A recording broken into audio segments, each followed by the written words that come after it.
ലൂക്കോസ് എഴുതിയ സുവിശേഷം 23-ാം അധ്യായം 34-ാമത്തെ വാക്യം. വിശുദ്ധ ലൂക്കോസ് എഴുതിയ സുവിശേഷം 23-ാം അധ്യായം 34-ാമത്തെ വാക്യം. എന്നാൽ യേശു, പിതാവേ, ഇവർ ചെയ്യുന്നത് ഇന്നത് എന്ന് അറിയായതുകൊണ്ട് ഇവരോട് ക്ഷമിക്കണമേ എന്ന് പറഞ്ഞു. എന്നാൽ യേശു, പിതാവേ, ഇവർ ചെയ്യുന്നത് ഇന്നത് എന്ന് അറിയായതുകൊണ്ട് ഇവരോട് ക്ഷമിക്കണമേ എന്ന് പറഞ്ഞു.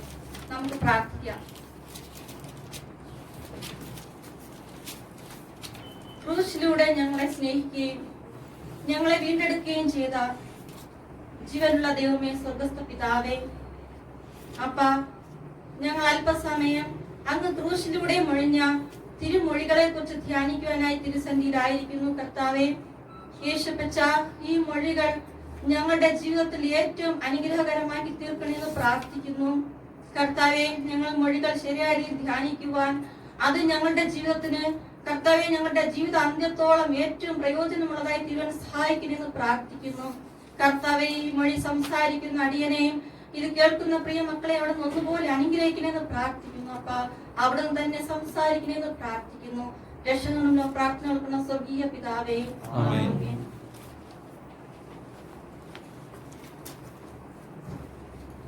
ദൈവനാമം മഹത്വപ്പെടുമാറാകട്ടെ. ഏകദേശം 2021 വർഷങ്ങൾക്ക് മുൻപ് മാനവ ജനതയുടെ പാപമോചനത്തിനായി ക്രിസ്തു ക്രൂശിൽ യാഗമായി. ക്രിസ്തു ക്രൂശിൽ അതിവേദനയാൽ പിടയുന്ന നേരത്ത് മൊഴിഞ്ഞ മൊഴികളെ കുറിച്ച് ധ്യാനിക്കുവാനായാണ് നാം ഇവിടെ ഒരുമിച്ച് കൂടിയിരിക്കുന്നത്. ആയതിനാൽ നമ്മുടെ ഹൃദയങ്ങളെ നമുക്ക് ഏകാഗ്രമാക്കി നമ്മുടെ ശ്രദ്ധയെ ക്രൂശിന്റെ ചുവട്ടിലേക്ക് നമുക്ക് കൊണ്ടുവരാം. ക്രൂശിൽ നാം കാണുന്ന 7 മൊഴികളിൽ ആദ്യത്തെ 3 മൊഴികളും അന്ധകാരത്തിന് മുൻപാണ് ക്രിസ്തു പറഞ്ഞത്. എന്നാൽ 4ാമത്തെ മൊഴി അന്ധകാരത്തിന്റെ മധ്യത്തിൽ നിന്നുകൊണ്ട് പറയുന്നു. അവസാനത്തെ 3 മൊഴികളും അന്ധകാരത്തിന് ശേഷമാണ് ക്രിസ്തു പറയുന്നത്. പിതാവേ എന്ന് വിളിച്ചുകൊണ്ട് യേശു ആദ്യത്തെ മൊഴി ആരംഭിക്കുകയും പിതാവേ എന്ന് വിളിച്ചുകൊണ്ട് അവസാനം തന്റെ ജീവനെ പിതാവായ ദൈവത്തിന്റെ കരങ്ങളിൽ ഏൽപ്പിച്ചു കൊടുക്കുകയും ചെയ്യുന്നു. ക്രിസ്തുനാഥൻ ക്രൂശിൽ കിടന്നുകൊണ്ട് പറഞ്ഞ 1ാമത്തെ മൊഴിയാണ് നാം ഇപ്പോൾ വായിച്ചു കേട്ട ലൂക്കോസ് എഴുതിയ സുവിശേഷം 23-ാം അധ്യായം 34-ാം വാക്യം. പിതാവേ, ഇവർ ചെയ്യുന്നത് ഇന്നത് എന്ന് അറിയായതുകൊണ്ട് ഇവരോട് ക്ഷമിക്കണമേ. പിതാവേ, ഇവർ ചെയ്യുന്നത് ഇന്നത് എന്ന് അറിയായതുകൊണ്ട് ഇവരോട് ക്ഷമിക്കണമേ. അതിവേദനയുടെ മധ്യത്തിൽ നിന്നുകൊണ്ട് ക്രിസ്തു പിതാവായ ദൈവത്തോട് യാചിക്കുന്നു, ഇവരോട് ക്ഷമിക്കണമേ. ക്രിസ്തു അനുഭവിച്ച ശാരീരികവും മാനസികവുമായിട്ടുള്ള പീഡകൾ വളരെ വലുതാണ്. ഒരാഴ്ച മുൻപ് ദാവീദ് പുത്രന് ഹോശന്ന, അത്യുന്നതങ്ങളിൽ ഹോശന്ന, കർത്താവിന്റെ നാമത്തിൽ വരുന്നവൻ വാഴ്ത്തപ്പെട്ടവൻ എന്ന് ഉറക്കെ നിലവിളിച്ച് ജയ് ജയ് പാടിയ ജനമിതാ ഇപ്പോൾ ഒരേ സ്വരത്തിൽ നിലവിളിക്കുന്നു, ഇവനെ ക്രൂശിക്കുക, ഇവനെ ക്രൂശിക്കുക എന്ന്. തന്നിൽ നിന്നും ധാരാളമായി സൗഖ്യം അനുഭവിച്ചവരും തന്റെ അത്ഭുത പ്രവൃത്തികൾ ധാരാളമായി കണ്ട് മനസ്സിലാക്കിയ ജനങ്ങളും തന്നെ തള്ളി പറയുന്നു. എന്തിനേറെ പറയണം, തന്റെ ശിഷ്യന്മാരിൽ ഒരാളായ യൂദ ഒറ്റിക്കൊടുത്തു. തന്റെ പ്രിയ ശിഷ്യനായ പത്രോസ്, താൻ മരിച്ചാലും നിന്നെ വിട്ടു മാറില്ല എന്ന് പറഞ്ഞ പത്രോസ് യേശുവിനെ തള്ളി പറയുന്നു. ഒരു വശത്ത് അതാ താൻ ജീവൻ തുല്യം സ്നേഹിക്കുന്ന തന്റെ മാതാവും കുറെ സ്ത്രീജനങ്ങളും അലമുറയിട്ട് കരയുന്നു. ക്രിസ്തു മാനസികമായും ശാരീരികമായും വളരെയധികം വേദനയാൽ ആയിരിക്കുന്നു. താൻ ഏറ്റ ചാട്ടവാർ പ്രഹരങ്ങളും ഭാരമേറിയ ക്രൂശ് വഹിച്ചുകൊണ്ടുള്ള യാത്രയും എത്രയോ വേദനാകരമാണ്. തലയിൽ മുൾക്കിരീടം ചൂടപ്പെട്ടിരിക്കുന്നു.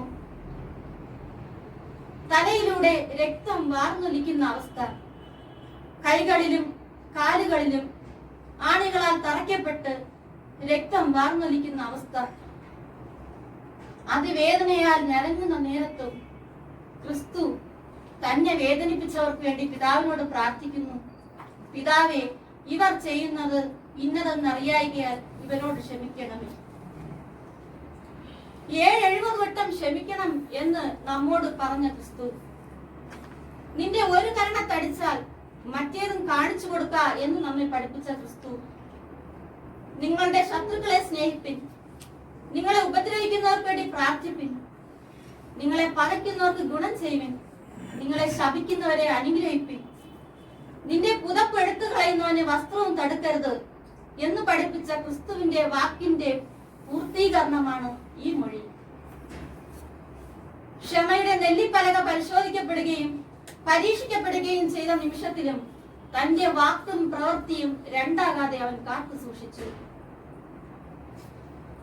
വാക്കും പ്രവൃത്തിയും ഒന്നാകുമ്പോഴാണ് ഒരാൾ യഥാർത്ഥ സാക്ഷിയാകുന്നത്.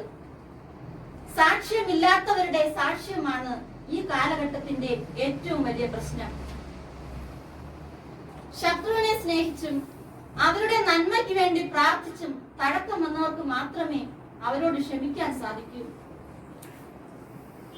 ഒറീസയിൽ മിഷണറി ആയിരുന്ന ഗ്രഹാം സ്റ്റെയിൻസും 2 മക്കളും 1999 ജനുവരി 23 ചുട്ടരിക്കപ്പെട്ടു.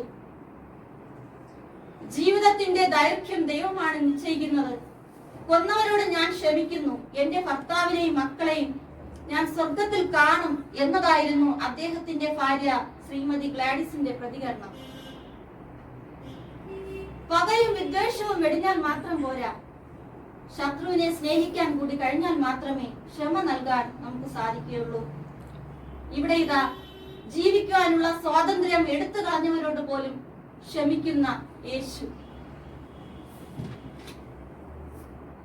ഇവിടെ ദൈവം തന്റെ കുഞ്ഞാടിനെ യാഗം അർപ്പിച്ചിരിക്കുകയാണ്. യാഗമൃഗത്തെ നുറുക്കി വിറകിന്മേൽ കിടത്തേണ്ടതിന് പകരം ഇതാ ക്രൂശ് മരത്തിൽ തൂക്കിയിരിക്കുന്നു. പാപപരിഹാര യാഗമാണ് ഇവിടെ നടക്കുന്നത് എന്ന് ഒരുപക്ഷെ തന്നെ ഉപദ്രവിച്ചവർക്ക് അറിയില്ലായിരിക്കും. പിതാവേ എന്ന് ദൈവത്തെ അഭിസംബോധന ചെയ്തുകൊണ്ട് ആരംഭിച്ച ജീവിതം ക്രൂശിലെ ഈ മൊഴിയിലും നമുക്ക് കാണാം. ഇവിടെ ശത്രുവിനെ ദൈവത്തോട് നിരപ്പിക്കുന്ന മധ്യസ്ഥനായി യേശു മാറിക്കൊണ്ടിരിക്കുന്നു. നിരപ്പിന്റെ ആയുധമാണ് ക്ഷമ എന്ന് യേശു നമ്മെ പഠിപ്പിച്ചു. ക്ഷമിക്കാൻ കഴിയുന്നവർക്ക് ദൈവം പിതാവാണ്. ശത്രുവുമായി വ്യവസ്ഥ കൂടാതെ അനുരഞ്ജനത്താൽ പവിത്രമാക്കിയ മനസ്സിന് മാത്രമേ ക്ഷമ നൽകാൻ സാധിക്കൂ. യേശുവിൽ നിന്ന് പാപക്ഷമ ലഭിച്ചവർ അനേകരാണ്. ലൂക്കോസ് എഴുതിയ സുവിശേഷം 7-ാം അധ്യായം 37 മുതൽ 48 വരെയുള്ള വാക്യങ്ങളിൽ അവിടെ യേശു പാപിയായ സ്ത്രീക്ക് ക്ഷമ നൽകുന്നതായി കാണാൻ സാധിക്കുന്നു. യേശു പറയുന്നു, നിന്റെ പാപങ്ങൾ മോചിച്ചു തന്നിരിക്കുന്നു. മർക്കോസ് എഴുതിയ സുവിശേഷം 2-ാം അധ്യായം 3 മുതൽ 12 വരെയുള്ള വാക്യങ്ങളിൽ അവിടെ യേശു പക്ഷപാതക്കാരനോട് പറയുന്നു, മകനെ, നിന്റെ പാപങ്ങൾ മോചിച്ചു തന്നിരിക്കുന്നു. യോഹന്നാൻ എഴുതിയ സുവിശേഷം 8-ാം അധ്യായം 1 മുതൽ 11 വരെയുള്ള വാക്യങ്ങളിൽ അവിടെ വ്യഭിചാരത്തിൽ പിടിക്കപ്പെട്ട സ്ത്രീയോട് യേശു പറയുന്നു, മകളെ, നിന്റെ പാപങ്ങൾ മോചിച്ചു തന്നിരിക്കുന്നു. അതെ, ആ ക്രിസ്തു ഇന്നും നമ്മുടെ പാപങ്ങൾ മോചിക്കുവാൻ തയ്യാറായി നിൽക്കുന്നു. നമ്മോട് ക്ഷമിക്കുവാൻ അവൻ ഇന്നും തയ്യാറാണ്.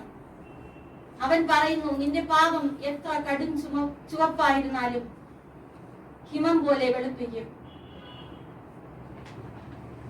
ക്ഷമിക്കുന്നതിലൂടെ മനുഷ്യനെ നേടുവാൻ കഴിയും എന്നുള്ള ഉദ്ബോധമാണ് ക്രൂശിലെ ഈ ആദ്യത്തെ മൊഴി.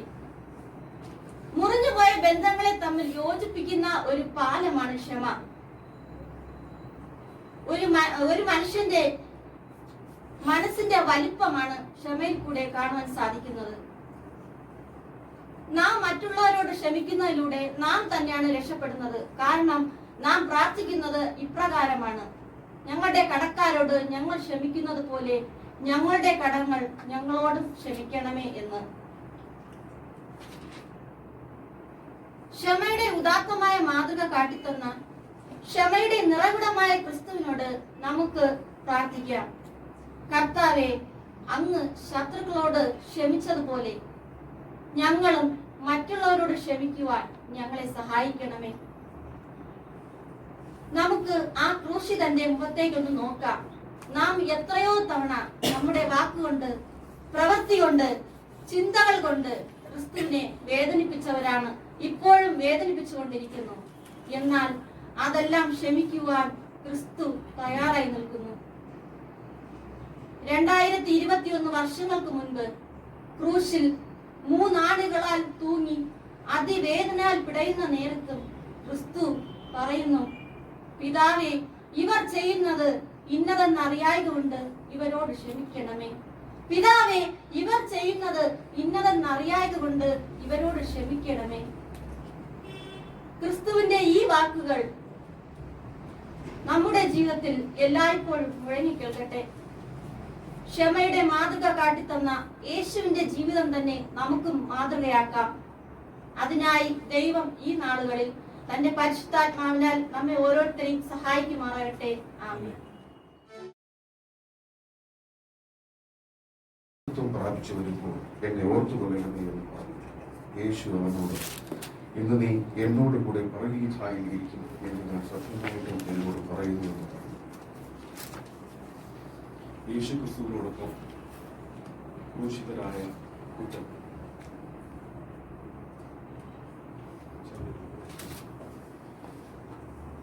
യേശു കർത്താവിനോടൊപ്പം ക്രൂശിതരായ കുറ്റവാളികൾ ഒരുപോലെ മരണത്തിൽ നിന്ന് രക്ഷ കർത്താവായ യേശു ക്രിസ്തുവിനോട് ആവശ്യപ്പെടുന്നു. കേവലം ഒരുവനോട്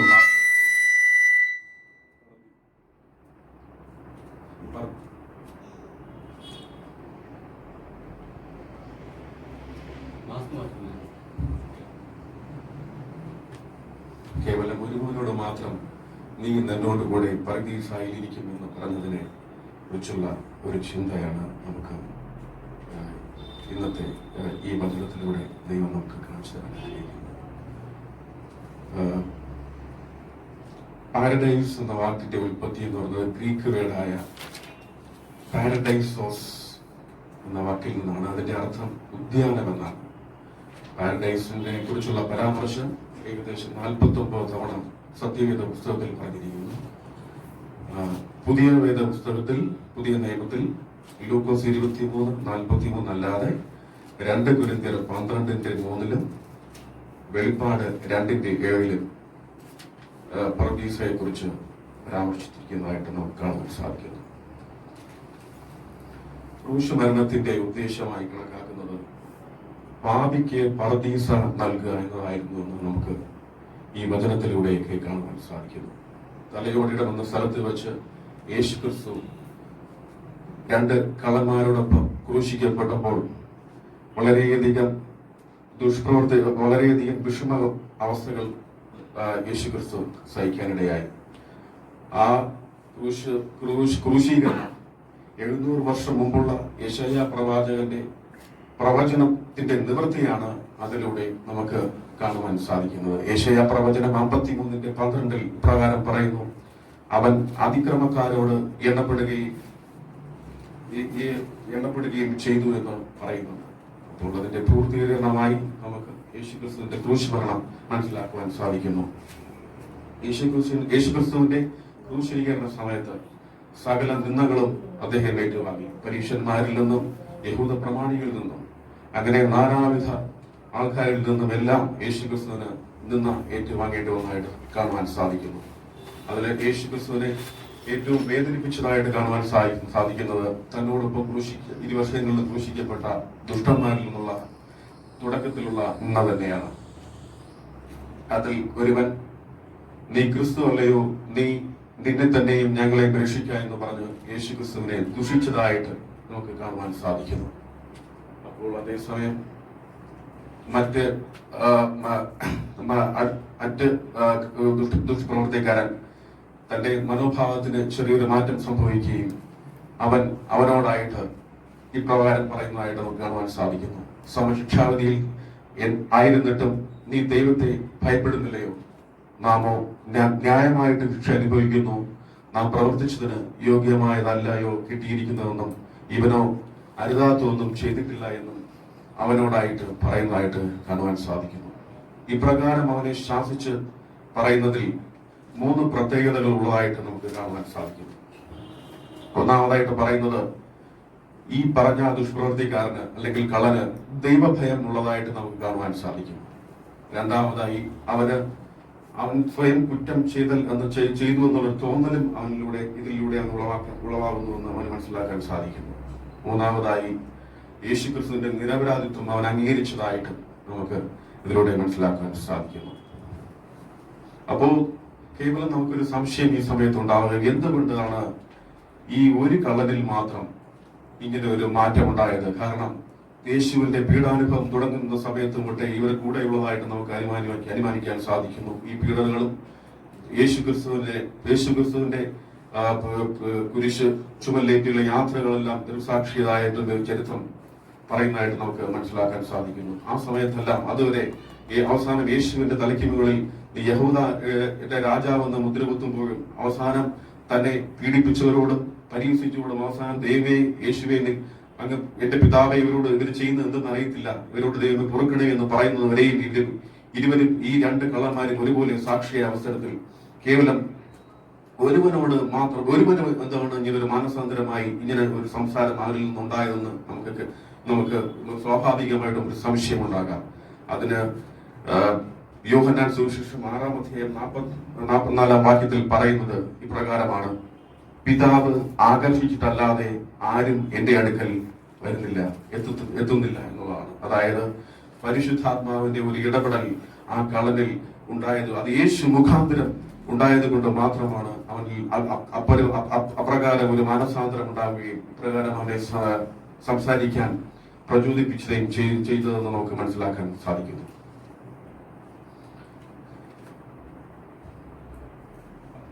ഇപ്രകാരം കള്ളൻ പറഞ്ഞതിന് ശേഷം അവസാനം അവൻ പറയുന്നത്, യേശുവേ നീ രാജ്യത്വം പ്രാപിച്ചു വരുമ്പോൾ എന്നെയും ഓർത്തുകൊള്ളണമേ എന്ന് അവർ പറഞ്ഞതായിട്ട് നമുക്ക് കാണുവാൻ സാധിക്കും. അപ്പം ഈ പ്രാർത്ഥനയിൽ തന്നെ വെളിവാകുന്ന 1-2 വസ്തുതകളുണ്ട്. അതായത് ഒന്നാമത്തെ കാര്യം, ക്രിസ്തുവിന്റെ ദൈവത്വം അവൻ ഏറ്റുപറയുന്ന ഒരവസ്ഥയാണ് നമുക്ക് കാണുവാൻ സാധിക്കുന്നത്. രണ്ടാമത്തത്, ക്രിസ്തുവിന്റെ രക്ഷയിലുള്ള ഉറപ്പും ആ ധൈര്യവും എന്നെ ഓർത്തുകൊള്ളണമേ എന്ന വാക്കിലൂടെ നമുക്ക് അത് ഉളവാകുന്നു എന്ന് നമുക്ക് മനസ്സിലാക്കാൻ സാധിക്കും. അതുമല്ലാതെ മൂന്നാമത്തത്, ക്രിസ്തുവിന്റെ രാജ്യത്വം വരുന്നു, അല്ലെങ്കിൽ രാജ്യത്വം അവനുള്ള വരുന്നു എന്നുള്ളൊരു ബോധ്യം അവനിൽ ഉണ്ടാവുന്നു എന്ന് ഈ യേശുവെ നിന്റെ രാജ്യത്വം പ്രാപിച്ചു വരുമ്പോൾ എന്നെ ഓർത്തുകൊള്ളണമേ എന്ന വാക്കുകളിലൂടെ നമുക്ക് കൃത്യമായിട്ടും മനസ്സിലാക്കാൻ സാധിക്കും. ഈ വാക്കുകൾ അവന്റെ മാനസാന്തരത്തിന്റെ വ്യക്തമായ ഒരു തെളിവായിട്ടും നമുക്ക് കാണുവാൻ സാധിക്കും. ഇപ്രകാരം അനുഗമിച്ച കള്ളന് യേശുക്രിസ്തു അവന്റെ പ്രാർത്ഥനയ്ക്കുള്ള അനുയോജ്യമായ ഒരു മറുപടിയല്ല നൽകിയത്. മറിച്ച് അവൻ കേവലം യേശുക്രിസ്തു രാജ്യത്വം പ്രാപിച്ചു വരുമ്പോൾ ഓർക്കാൻ മാത്രം അപേക്ഷിച്ചപ്പോൾ, യേശുവിന്റെ രാജ്യത്വത്തിൽ കേവലം ഒരു പൗരത്വം മാത്രം അവൻ ആഗ്രഹിച്ചപ്പോൾ, രാജാതിരാജനും കർത്താവിനുമായ യേശുക്രിസ്തു നീ നിന്റെ കൂടെ പരദീസയിൽ ഇരിക്കുമെന്ന മഹത്തായ ഒരു ഭാഗ്യമാണ് അവനെ കൊടുത്തതായി നമുക്ക് കാണുവാൻ സാധിക്കുന്നു. ഇപ്രകാരം ആ അനുദമിച്ച കള്ളന്റെ ആ അവസാന നിമിഷത്തെ ചില സന്ദർഭങ്ങൾ സുവിശേഷകനായ ജോൺ കാൽവിൻ വിസ്തരിക്കുന്നത് ഇപ്രകാരമാണ്: മരണത്തിൽ ജീവനും, നാശത്തിൽ അനശ്വരതയും, നിന്ദയിൽ മഹത്വവും, തോൽവിയിൽ വിജയവും, ബന്ധനത്തിൽ രാജ്യത്വവും കണ്ട ആ കണ്ണുകളുടെ ദർശനം എത്ര തെളിവ് ഉള്ളതാകുന്നുവെന്ന് ജോൺ കാൽവിൻ ഇവിടെ പറയാനിടയാകുന്നു. അങ്ങനെ അവസാനം അനുഗമിച്ച കള്ളന് അല്ലെങ്കിൽ കവർച്ചക്കാരന് പാപശാന്തിയും മരണാന്തര ജീവിത പ്രത്യാശയും പരദീസയുടെ വാഗ്ദാനവും ലഭിച്ചതായിട്ട് നമുക്ക് കാണുവാൻ സാധിക്കുന്നു.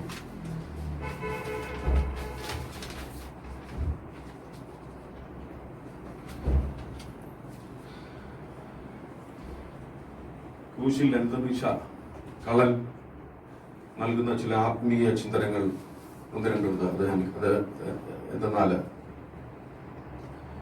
യേശു കർത്താവ് നൽകുന്ന രക്ഷ നമുക്ക് കിട്ടുന്നത് നമ്മുടെ വിശ്വാസത്താൽ മാത്രമാണ്. നമ്മൾ ചെയ്യുന്ന സൽപ്രവൃത്തിയുടെയോ നമ്മുടെ കുടുംബ മഹിമയുടെയോ എന്തെങ്കിലും ഒരു മെരിറ്റ്സ് ഉണ്ടായിട്ടോ അല്ല യേശു കർത്താവ് നമുക്ക് രക്ഷ തരുന്നത്. എഫീസ്യർസ് ലേഖനം 2-ാം അധ്യായം 6 മുതൽ 8 വരെ പ്രകാരം പറയുന്നു, വിശ്വാസത്താൽ സൗജന്യമായിട്ട് അത്രേ രക്ഷിക്കപ്പെടുന്നത്, കൃപയാലല്ലോ വിശ്വാസം മൂലം രക്ഷിക്കപ്പെടുന്നതെന്ന് പറയുന്നത് നമുക്ക് മനസ്സിലാക്കുവാൻ സാധിക്കും. കൂടാതെ രക്ഷയ്ക്ക് വേണ്ടി പ്രത്യേക പരിജ്ഞാനമോ അഗാധമായ അറിവുകളോ ഒന്നും വേണ്ട എന്നും ഈ വണ്ണമുള്ള ചെയ്തികളിലൂടെയൊക്കെ നമുക്ക് മനസ്സിലാക്കുവാൻ സാധിക്കുന്നു. മരണത്തിന്റെ നിമിഷത്തിലും പർദീസയിലേക്ക് ഒരു വഴിയുണ്ട് എന്നുള്ള ഒരു ആപ്തവാക്യം കൂടെയാണ് ഈ സമയത്ത് നമുക്ക് ഓർക്കുവാൻ സാധിക്കുന്നത്. മാനസാന്തരവും ആത്മീയ രൂപാന്തരവും ആത്മീയ വളർച്ചയിൽ വേഗത്തിൽ സംഭവിക്കാമെന്നും നമുക്ക് മനസ്സിലാക്കാൻ സാധിക്കുന്നു. അതായത് ഏത് ക്രൂരമായ പാപിക്കും പ്രത്യാശയ്ക്ക് ഒരു വകയുണ്ട്.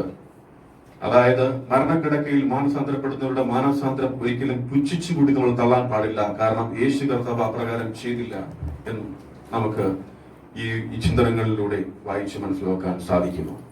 പർദീസയെ കുറിച്ച് കൂടുതൽ പറയുമ്പോൾ പർദീസ ദുഷിക്കുന്നവനുള്ളതല്ല, മറിച്ച് ദുഷിക്കുന്നത് നിർത്തിയവനുള്ളതാണെന്ന് മനസ്സിലാക്കാൻ സാധിക്കുന്നു. ദുഷിക്കുന്നതിനെ ശാസിക്കുന്നവനുള്ളതാണെന്ന് മനസ്സിലാക്കാൻ സാധിക്കുന്നു. യേശു ക്രിസ്തുവിനെ ഹൃദയത്തിൽ വിശ്വസിച്ച് അവന്റെ നാമത്തെ വിളിക്കുന്നവനുള്ളതാണെന്ന് മനസ്സിലാക്കാൻ സാധിക്കുന്നു. യേശു രാജാവാണ്, അവനൊരു രാജ്യമുണ്ട്, ആ രാജ്യം വരുമെന്ന ഉത്തമ ബോധ്യമുള്ളവനാണെന്ന് പർദീസ എന്ന് നമുക്ക് മനസ്സിലാക്കാൻ സാധിക്കുന്നു. ആ രാജ്യപ്രാവത്തിൽ തന്നെയും ഓർത്തിടണേ എന്ന് പ്രാർത്ഥിക്കുന്നവനുള്ളവനാണ് പർദീസ എന്ന് നമുക്ക് മനസ്സിലാക്കാൻ സാധിക്കുന്നു. സ്വയം കുറ്റം സമ്മതിക്കുകയും യേശുവിന്റെ രാജ്യത്വം കാണുകയും അവന്റെ രാജ്യത്തിൽ പൗരത്വം ആഗ്രഹിക്കുകയും ചെയ്ത അനുദമിച്ച കള്ളന് മരണം പർദീസയിലൂടെ പടിവാതിലായി മുന്നിൽ വന്നു നിൽക്കുകയാണ്. മുമ്പേ അന്യനും ദൂരസ്ഥനുമായിരുന്ന അനുദമിച്ച കള്ളൻ ഇപ്പോൾ യേശുവിന്റെ സമീപസ്ഥനും പർദീസയുടെ പ്രത്യാശയുള്ളവനും ആയി തീർന്നിരിക്കുകയാണ്. അവൻ ക്രിസ്തുവിന്റെ സുഹൃത്തും സഹവാസിയും നിത്യതയുടെ അവകാശിയുമായി തീർന്നിരിക്കുന്നു. ഇപ്രകാരം അനുദമിച്ച കള്ളനെ ക്രിസ്തുവിന്റെ ക്രൂശമരണത്താൽ വീണ്ടെടുക്കപ്പെട്ട ദൈവസഭയുടെ അനുഭവ കഥാവിശേഷമായിട്ടാണ് ഇപ്പോൾ നമുക്ക് കാണുവാൻ സാധിക്കുന്നത്. ഈ ചിന്തനങ്ങളിലൂടെ നിങ്ങൾ ഏവരെയും അനുഗ്രഹിക്കട്ടെ പ്രാർത്ഥിച്ചു. കൊടുക്കാനാകട്ടെ 3 എന്നുള്ളൊരു സംഖ്യയ്ക്ക് ക്രിസ്തീയ ജീവിതത്തിൽ വളരെ പ്രാധാന്യമുള്ള ഒരു അക്കമാണ്. 3-ാമത്തെ തിരുവചനം ക്രൂശിലെ മൊഴി എനിക്ക് പറയാൻ ഇവിടുത്തെ അവസരം തന്ന ദൈവത്തിന് ആദ്യമേ നന്ദി അർപ്പിക്കട്ടെ. അതിനെ ഒരുക്കിയ ഈ സഭയ്ക്കും ദൈവനാമത്തിൽ നന്ദി അർപ്പിക്കുന്നു. 3-ാമത്തെ തിരുവചനം രേഖപ്പെടുത്തിയിരിക്കുന്നത് യോഹന്നാൻ എഴുതിയ സുവിശേഷം 19-ാം അധ്യായം 26-27 വചനങ്ങളിലാണ്. യോഹന്നാൻ 19:26-27. യേശു തന്റെ അമ്മയും താൻ സ്നേഹിച്ച ശിഷ്യനും നിൽക്കുന്നത് കണ്ടിട്ട് സ്ത്രീയെ ഇതാ നിന്റെ മകൻ എന്നും അമ്മയോട് പറഞ്ഞു. പിന്നെ ശിഷ്യനോട് ഇതാ നിന്റെ അമ്മ എന്നും പറഞ്ഞു. ആ നാഴിക മുതൽ ആ ശിഷ്യൻ അവളെ തന്റെ വീട്ടിൽ കൈക്കൊണ്ടു. യോഹന്നാൻ സുവിശേഷകൻ വളരെ വ്യത്യസ്തതയുള്ള ശിഷ്യന്മാരിൽ യേശുവിന്റെ ശിഷ്യന്മാരിൽ വളരെ വ്യത്യസ്തതയുള്ള ഒരു ശിഷ്യനാണ്. കാരണം വളരെ കാര്യങ്ങളിൽ ഒരു വ്യത്യസ്ത വേറിട്ട് നിൽക്കുന്നതാണ്. അതായത് അദ്ദേഹത്തിന്റെ മരണം തന്നെ ഏറ്റവും അവസാനം മരിച്ച ശിഷ്യനാണ് യോഹന്നാൻ. അദ്ദേഹം നോർമലായിട്ട് ജീവിച്ച്, അതായത് ബാക്കിയുള്ളവരെല്ലാം രക്തസാക്ഷികളായപ്പോൾ യോഹന്നാൻ ശിഷ്യൻ മാത്രമാണ് സാധാരണ മരണം, അതായത് സ്വാഭാവിക മരണം സംഭവിച്ച ഒരു ശിഷ്യൻ. യേശുവിന്റെ ശിഷ്യത്തിൽ യേശുവിന്റെയോട് വളരെ സ്നേഹത്തിൽ, അതായത് ക്ലോസ് സർക്കിൾ എന്ന് പറയുന്ന ഒരു 3 പേരുണ്ടായിരുന്നു. അവരിൽ തന്നെ വേണ്ടപ്പെട്ട ഒരു ശിഷ്യനായിരുന്നു യോഹന്നാൻ. അപ്പോൾ യേശുവിന്റെ കൂടെ യേശുവിന്റെ തോളത്ത് കിടക്കുവാനും യേശുവിന്റെ മാറോട് ചേർന്ന് കിടക്കുവാനും മറ്റു ശിഷ്യന്മാർക്ക് വരെ അറിയാം ഇദ്ദേഹത്തിന് യേശുവിന്റെ രഹസ്യങ്ങൾ ചോർത്തെടുക്കാൻ. അതായത് മറ്റു ശിഷ്യന്മാർക്ക് യേശുവിനോട് രഹസ്യം അറിഞ്ഞെടുക്കണമെങ്കിൽ യേശുവിനോട് നീ ചോദിക്കുന്നു പറയുന്ന അത്രത്തോളം അടുപ്പമുള്ള ഒരു ശിഷ്യനാണ് യോഹന്നാൻ എന്ന് പറയുന്ന ശിഷ്യൻ. അദ്ദേഹം ഒരു ഒരു ബിസിനസ് മാൻ ആയിരുന്നു. ആദ്യം ശിക്ഷണത്തിലേക്ക് വരുന്നതിന് മുമ്പ് ഒരു ബിസിനസ് മാൻ ആയിരുന്നു. ഞാൻ വേദഭാഗങ്ങൾ ഇവിടെ മെൻഷൻ ചെയ്ത് പോകുന്നില്ല. പിന്നീട് ആർക്കെങ്കിലും ഡൗട്ട് ഉണ്ടെങ്കിൽ പിന്നെ പറഞ്ഞുതരാം, അല്ലെങ്കിൽ ഞാൻ വായിച്ചു പോകുന്നില്ല, ഞാൻ പറഞ്ഞു പോവാം.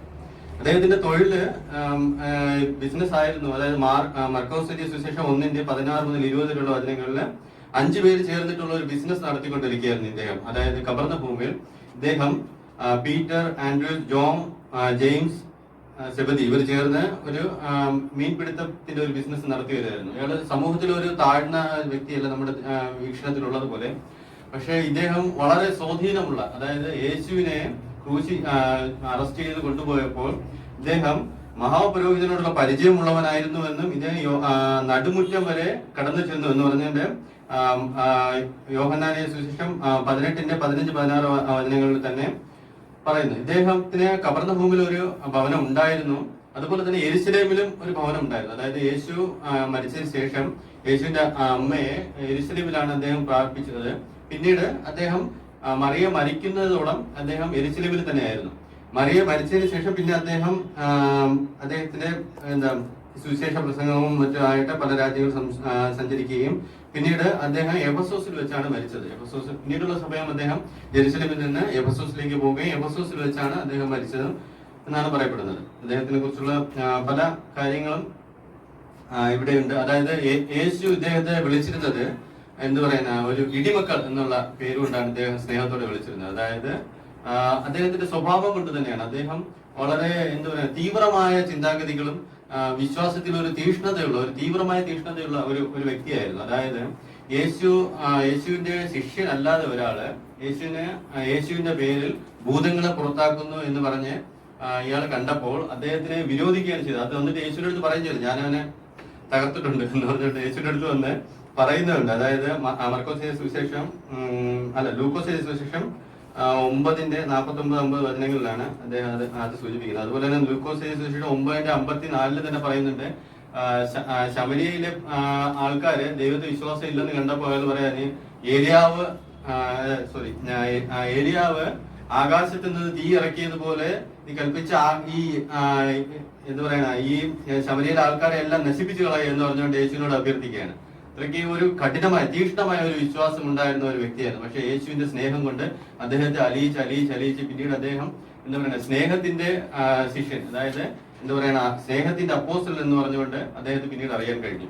അതായത് അദ്ദേഹത്തിന്റെ പിന്നീടുള്ള അദ്ദേഹം 5 പുസ്തകങ്ങൾ എഴുതിയിട്ടുണ്ട്. അതായത് യോഹന്നാൻ സുവിശേഷം എഴുതിയിട്ടുണ്ട്, പിന്നെ വെളിപാട് എഴുതിയിട്ടുണ്ട്, 3 ലേഖനങ്ങൾ എഴുതിയിട്ടുണ്ട്. 3 വ്യത്യസ്ത രീതികളിലാണ് എഴുതിയിട്ടുള്ളത്. ആ ലേഖനങ്ങൾ വായിക്കുമ്പോൾ അദ്ദേഹത്തിന്റെ സ്നേഹം, മറ്റുള്ളവരോടുള്ള സ്നേഹത്തിന്റെ ആർദ്രത അതിൽ നമുക്ക് വെളിവാകും.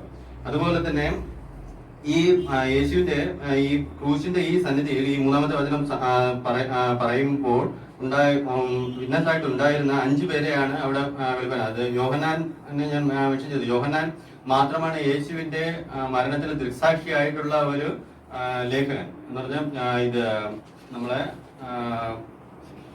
ആദ്യത്തെ 4 പുസ്തകങ്ങളിൽ ഈ യേശുവിന്റെ ശിഷ്യനായിട്ട് വിറ്റ്നസ് ആയിട്ടുള്ളായിരുന്ന ഒരു വ്യക്തി യോഹന്നാൻ മാത്രമായിരുന്നു. അപ്പോൾ അദ്ദേഹം ഇതിൽ പറഞ്ഞിരിക്കുന്നത് 5 പേരെ വെളിപ്പെട്ടു. അതിൽ ഒന്ന് മദ്ദലക്കാരത്തി മറിയ നമുക്ക് അറിയാവുന്നതാണ്, ലാസറിന്റെ സഹോദരി. പിന്നെന്താ 7 ഭൂതങ്ങളെ വിട്ടുമാറി യേശു അന്ന് മുതൽ യേശുവിന്റെ പിന്നാലെ യേശുവിനെ പിന്തുടർന്ന ഒരു വ്യക്തിയായിരുന്നു മദ്ദലക്കാരത്തി മറിയ. ഇത് നമ്മൾ ഈ 3 പുസ്തകങ്ങളും കൂടെ അവലോകനം ചെയ്യുമ്പോൾ നമ്മള് യോഹന്നാനിലും മത്തായിലും മർക്കോസിലും ഇവരെ 5 പേരെയും മെൻഷൻ ചെയ്യുന്നുണ്ട്. പിന്നെ ഒരു ആളുള്ളത് യോഹന്നാനിന്റെ സുവിശേഷത്തിൽ പറയുന്നത് ക്ലെയോപ്പാവിന്റെ ഭാര്യ മറിയ. അപ്പോൾ 3 മറിയമാരായി. ഒന്ന് യേശുവിന്റെ അമ്മ മറിയ, പിന്നെ മദ്ദലക്കാരത്തി മറിയ, പിന്നെ ക്ലെയോപ്പാവിന്റെ ഭാര്യ മറിയ. ഇത് ക്ലെയോപ്പാവിന്റെ ഭാര്യ മറിയ ഉണ്ടെന്നുള്ളത് മാത്യുവിലും പറയുന്നുണ്ട്. മാത്യുവിൽ യാക്കോബിന്റെയും യോസയുടെയും അമ്മ മറിയ എന്നാണ് പറയുന്നത്. ക്ലെയോപ്പാവിന്റെ ഭാര്യ, അവരുടെ മക്കളാണ് യാക്കോബും ചെറിയ യാക്കോബും യോസയുടെയും മറിയ. അതായത് മർക്കോസിൽ പറയുന്ന ചെറിയ യോസേഫിന്റെയും യോസയുടെയും അമ്മ മറിയ എന്ന് പറഞ്ഞുകൊണ്ട് പറയണം. അപ്പം ഈ 3 പേര് നമ്മള് യോഹന്നാൻ, മദ്ദലക്കാരത്തി മറിയ, യേശുവിന്റെ അമ്മ മറിയ, പിന്നെ ക്ലെയോപ്പാവിന്റെ ഭാര്യ മറിയ. പിന്നെ ഒരാളുള്ളത് യോഹന്നാൻ പറയുന്നത് യേശുവിന്റെ അമ്മയുടെ സഹോദരി. അതായത് യോഹന്നാന്റെ സുവിശേഷം 19-ാം അധ്യായം 25-ാമത്തെ വചനത്തിൽ പറയുകയാണ്, യോഹന്നാന്റെ അമ്മയുടെ സഹോദരി എന്ന് പറയുന്നത്. അതായത് യേശുവിന്റെ കുഞ്ഞമ്മ വലിയമ്മയോ കുഞ്ഞമ്മ എന്ന് പറയാം. അങ്ങനെ ഉള്ള ഒരു വ്യക്തിയെ കുറിച്ചാണ് പറയുന്നത്. അതേസമയം മത്തായിയുടെ സുവിശേഷത്തിൽ 27-ാം അധ്യായത്തിൽ 56-ാമത്തെ വചനത്തിൽ പറയുന്നത് സെബദി മക്കളുടെ അമ്മ. കുറച്ചുകൂടെ റിലേഷൻ വേറെ മാറി. അതായത് ഇവിടെ പറയുന്നത് യോഹന്നാൻ പറയുന്നത് യേശുവിന്റെ അമ്മയുടെ സഹോദരി എന്നാണ് പറയുന്നത്. ഇതേത് പറയുന്നതാണ് സെബദിയുടെ അമ്മ എന്ന് പറയുന്നത്. അതായത് സെബദി മക്കളുടെ അമ്മ എന്ന് പറയുമ്പോൾ യോഹന്നാന്റെ അമ്മ, യോഹന്നാന്റെ അമ്മ എന്ന് പറയുമ്പോൾ യേശുവിന്റെ സഹോദരനാണ് യോഹന്നാൻ. ആ ഒരു റിലേഷൻ കൂടെ ഉണ്ട്. അത്രയ്ക്ക് അടുത്ത ഒരു ബന്ധവും കൂടെ നമുക്ക് യോഹന്നാനിൽ കാണാം. ഇവരെ പേരും പറയുന്നുണ്ട്. മർക്കോസിൽ സുവിശേഷത്തിൽ പറയുന്നത് ശലോമി എന്നാണ്. അതായത് മർക്കോസ് 15:40 പറയുന്ന ശലോമി എന്നാണ് അവരുടെ പേര് മെൻഷൻ ചെയ്തിട്ടുണ്ട്. അപ്പൊ ഇവർ ഇത്രയുണ്ട്. പിന്നെ ഉള്ളത് മറിയ. നമുക്കറിയാം യേശുവിന്റെ അമ്മ മറിയയാണ് ആ സന്ദർഭത്തിലുള്ളത്. യേശുവിന്റെ അമ്മ മറിയ എന്ന് പറയുന്നത് യേശുവിന് വേറെ ശിഷ്യന്മാർ, എന്നിട്ട് മറിയയുടെ വേറെ മക്കള് ഇല്ലെന്നാണ്, അവർക്ക് സഹോദരന്മാരില്ലെന്നാണ് തത്വചിന്തകർ പറയുന്നത്. വളരെ വളരെ വ്യത്യസ്തമായ ചിന്താഗതികളുണ്ട്. പക്ഷെ ഞാൻ ഇതിലാണ് ഉറച്ചിരിക്കുന്നത്. കാരണം യെരുശലേമിൽ ഒരു രീതിയുണ്ട്. അവരെ രീതി അനുസരിച്ച് ഭർത്താവ് മരിച്ചു കഴിഞ്ഞ സ്ത്രീയുടെ ചുമതല അവരെ മൂത്ത മക്കൾക്കാണ്. അപ്പോൾ യേശു തന്റെ അവകാശം യോഹന്നാന് കൊടുക്കുന്നു എന്ന് പറഞ്ഞ യോഹന്നാന് മകനായിട്ട് കാണാൻ വേണ്ടി പറയുന്നതെന്ന് വെച്ചാൽ അവർക്ക് പിന്നീട് മക്കളില്ല എന്നുള്ളതാണ്. അതുപോലെ ഇവർക്ക് വേറെ ബന്ധുക്കളും മക്കളുമായിട്ട് സഹോദരന്മാരെല്ലാം ഉണ്ടായിരുന്നു. യേശു അവര് യേശുവിനെ ഭ്രാന്തൻ എന്ന് പറഞ്ഞു വരുത്തിയവരാണ്. അവർ യേശുവിനെ ഭ്രാന്തൻ എന്ന് പറഞ്ഞ് യേശു അവരെ ശപിക്കുകയും കൂടെ ചെയ്തിട്ടുണ്ട്. വളരെ വ്യക്തമായിട്ട് ബൈബിളിൽ ഉള്ളതാണ്. വേണമെങ്കിൽ ഞാനത് പറയാം. അത് യേശുവിന് ബുദ്ധിഭ്രമം ഉണ്ടെന്ന് പറഞ്ഞത് മർക്കോസ് സുവിശേഷം 3-ാം അധ്യായം അതിന്റെ 21-ാമത്തെ വചനത്തിലാണ്. ഇത് ഞാനൊന്ന് മെൻഷൻ ചെയ്തു പോവാം. മർക്കോസ് സുവിശേഷം 3-ാം അധ്യായം 21-ാമത്തെ വചനത്തിൽ അവന്റെ ചാർച്ചക്കാർ അധികമായിട്ട് അവന് ബുദ്ധിഭ്രമമുണ്ട് എന്ന് അവനെ പിടിപ്പാൻ വന്നു. അതായത് യേശുവിന്റെ വീട്ടിൽ യേശു വന്നപ്പോൾ അവിടെ നിൽക്കാൻ പറ്റാത്ത ആൾക്കാർ, 20ാമത്തെ വാക്യം വായിച്ചാൽ അവൻ വീട്ടിൽ വന്നു, അവർക്ക് ഭക്ഷണം കഴിപ്പാൻ പോലും വകയാതെ വണ്ണം പുരുഷാരം തങ്ങിക്കൂടി. എന്ന് വെച്ചാൽ അവരുടെ സഹോദരന്മാർക്കും വീട്ടുകാർക്കൊന്നും ഭക്ഷണം പോലും കഴിക്കാൻ പറ്റാത്ത ആൾക്കാർ തങ്ങിക്കൂടിയപ്പോൾ യേശുവിനെ കുറിച്ച് പറയാം. അവരുടെ ചാർച്ചക്കാർ പറഞ്ഞ അവന് ബുദ്ധിഭ്രമമുണ്ട് എന്ന് പറഞ്ഞ് അവനെ പിടിപ്പാൻ വന്നു. അപ്പോഴേക്കും അവിടുത്തെ എന്താണ് പരീക്ഷന്മാരോട് അവന് കൂടെ ഉണ്ട്, തീർച്ചയായിട്ടും ഉണ്ട്. എനിക്കറിയാം അവിടെ എന്താ പറയാ 22-ാമത്തെ യെരുശലേമിൽ നിന്ന് വന്ന ശാസ്ത്രിമാര് അവന് ബേൽസെബൂൽ എന്ന് പറഞ്ഞിട്ട് ഒരു ഭൂതമുണ്ട് എന്ന് പറഞ്ഞിട്ട് പറയാണ്. അങ്ങനെ പറഞ്ഞ് അതിന്റെ താഴോട്ട് വായിച്ചു വരുമ്പോ 28-ാമത്തെ വയൽ മനുഷ്യരോട് സകല പാപങ്ങളും അവർ ദുഷിച്ചു പറയുന്ന സകല ദൂഷണങ്ങളും ക്ഷമിക്കും. മനുഷ്യരോട് സകല പാപങ്ങളും അവൻ ദുഷിച്ചു പറയുന്ന സകല ദൂഷണങ്ങളും ക്ഷമിക്കും. പരിശുദ്ധാത്മാവിന്റെ നേരെ ദൂഷണം പറയുന്നവനോ ഒരു നാളും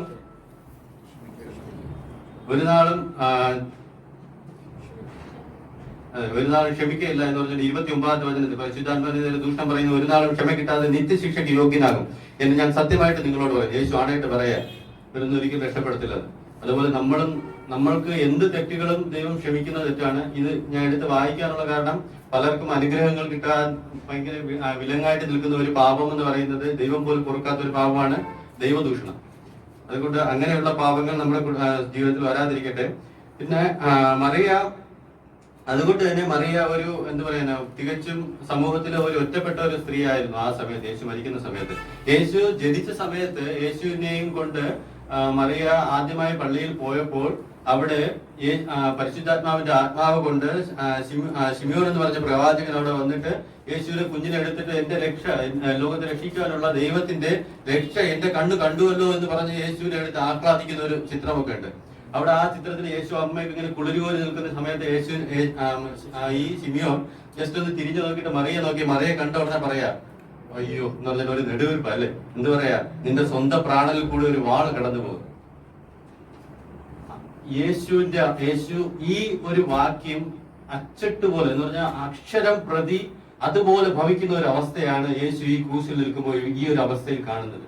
അതായത് യേശുവും അമ്മയും യെരുശലേമിലേക്ക് വന്നത് ഒരു ഉത്സവം കൊണ്ടാടാൻ വേണ്ടിയാണ്. സ്വന്തം ഒരു മകനുമായിട്ട് ഉത്സവം കൊണ്ടാടാൻ വേണ്ടി വന്ന ഒരു അമ്മ.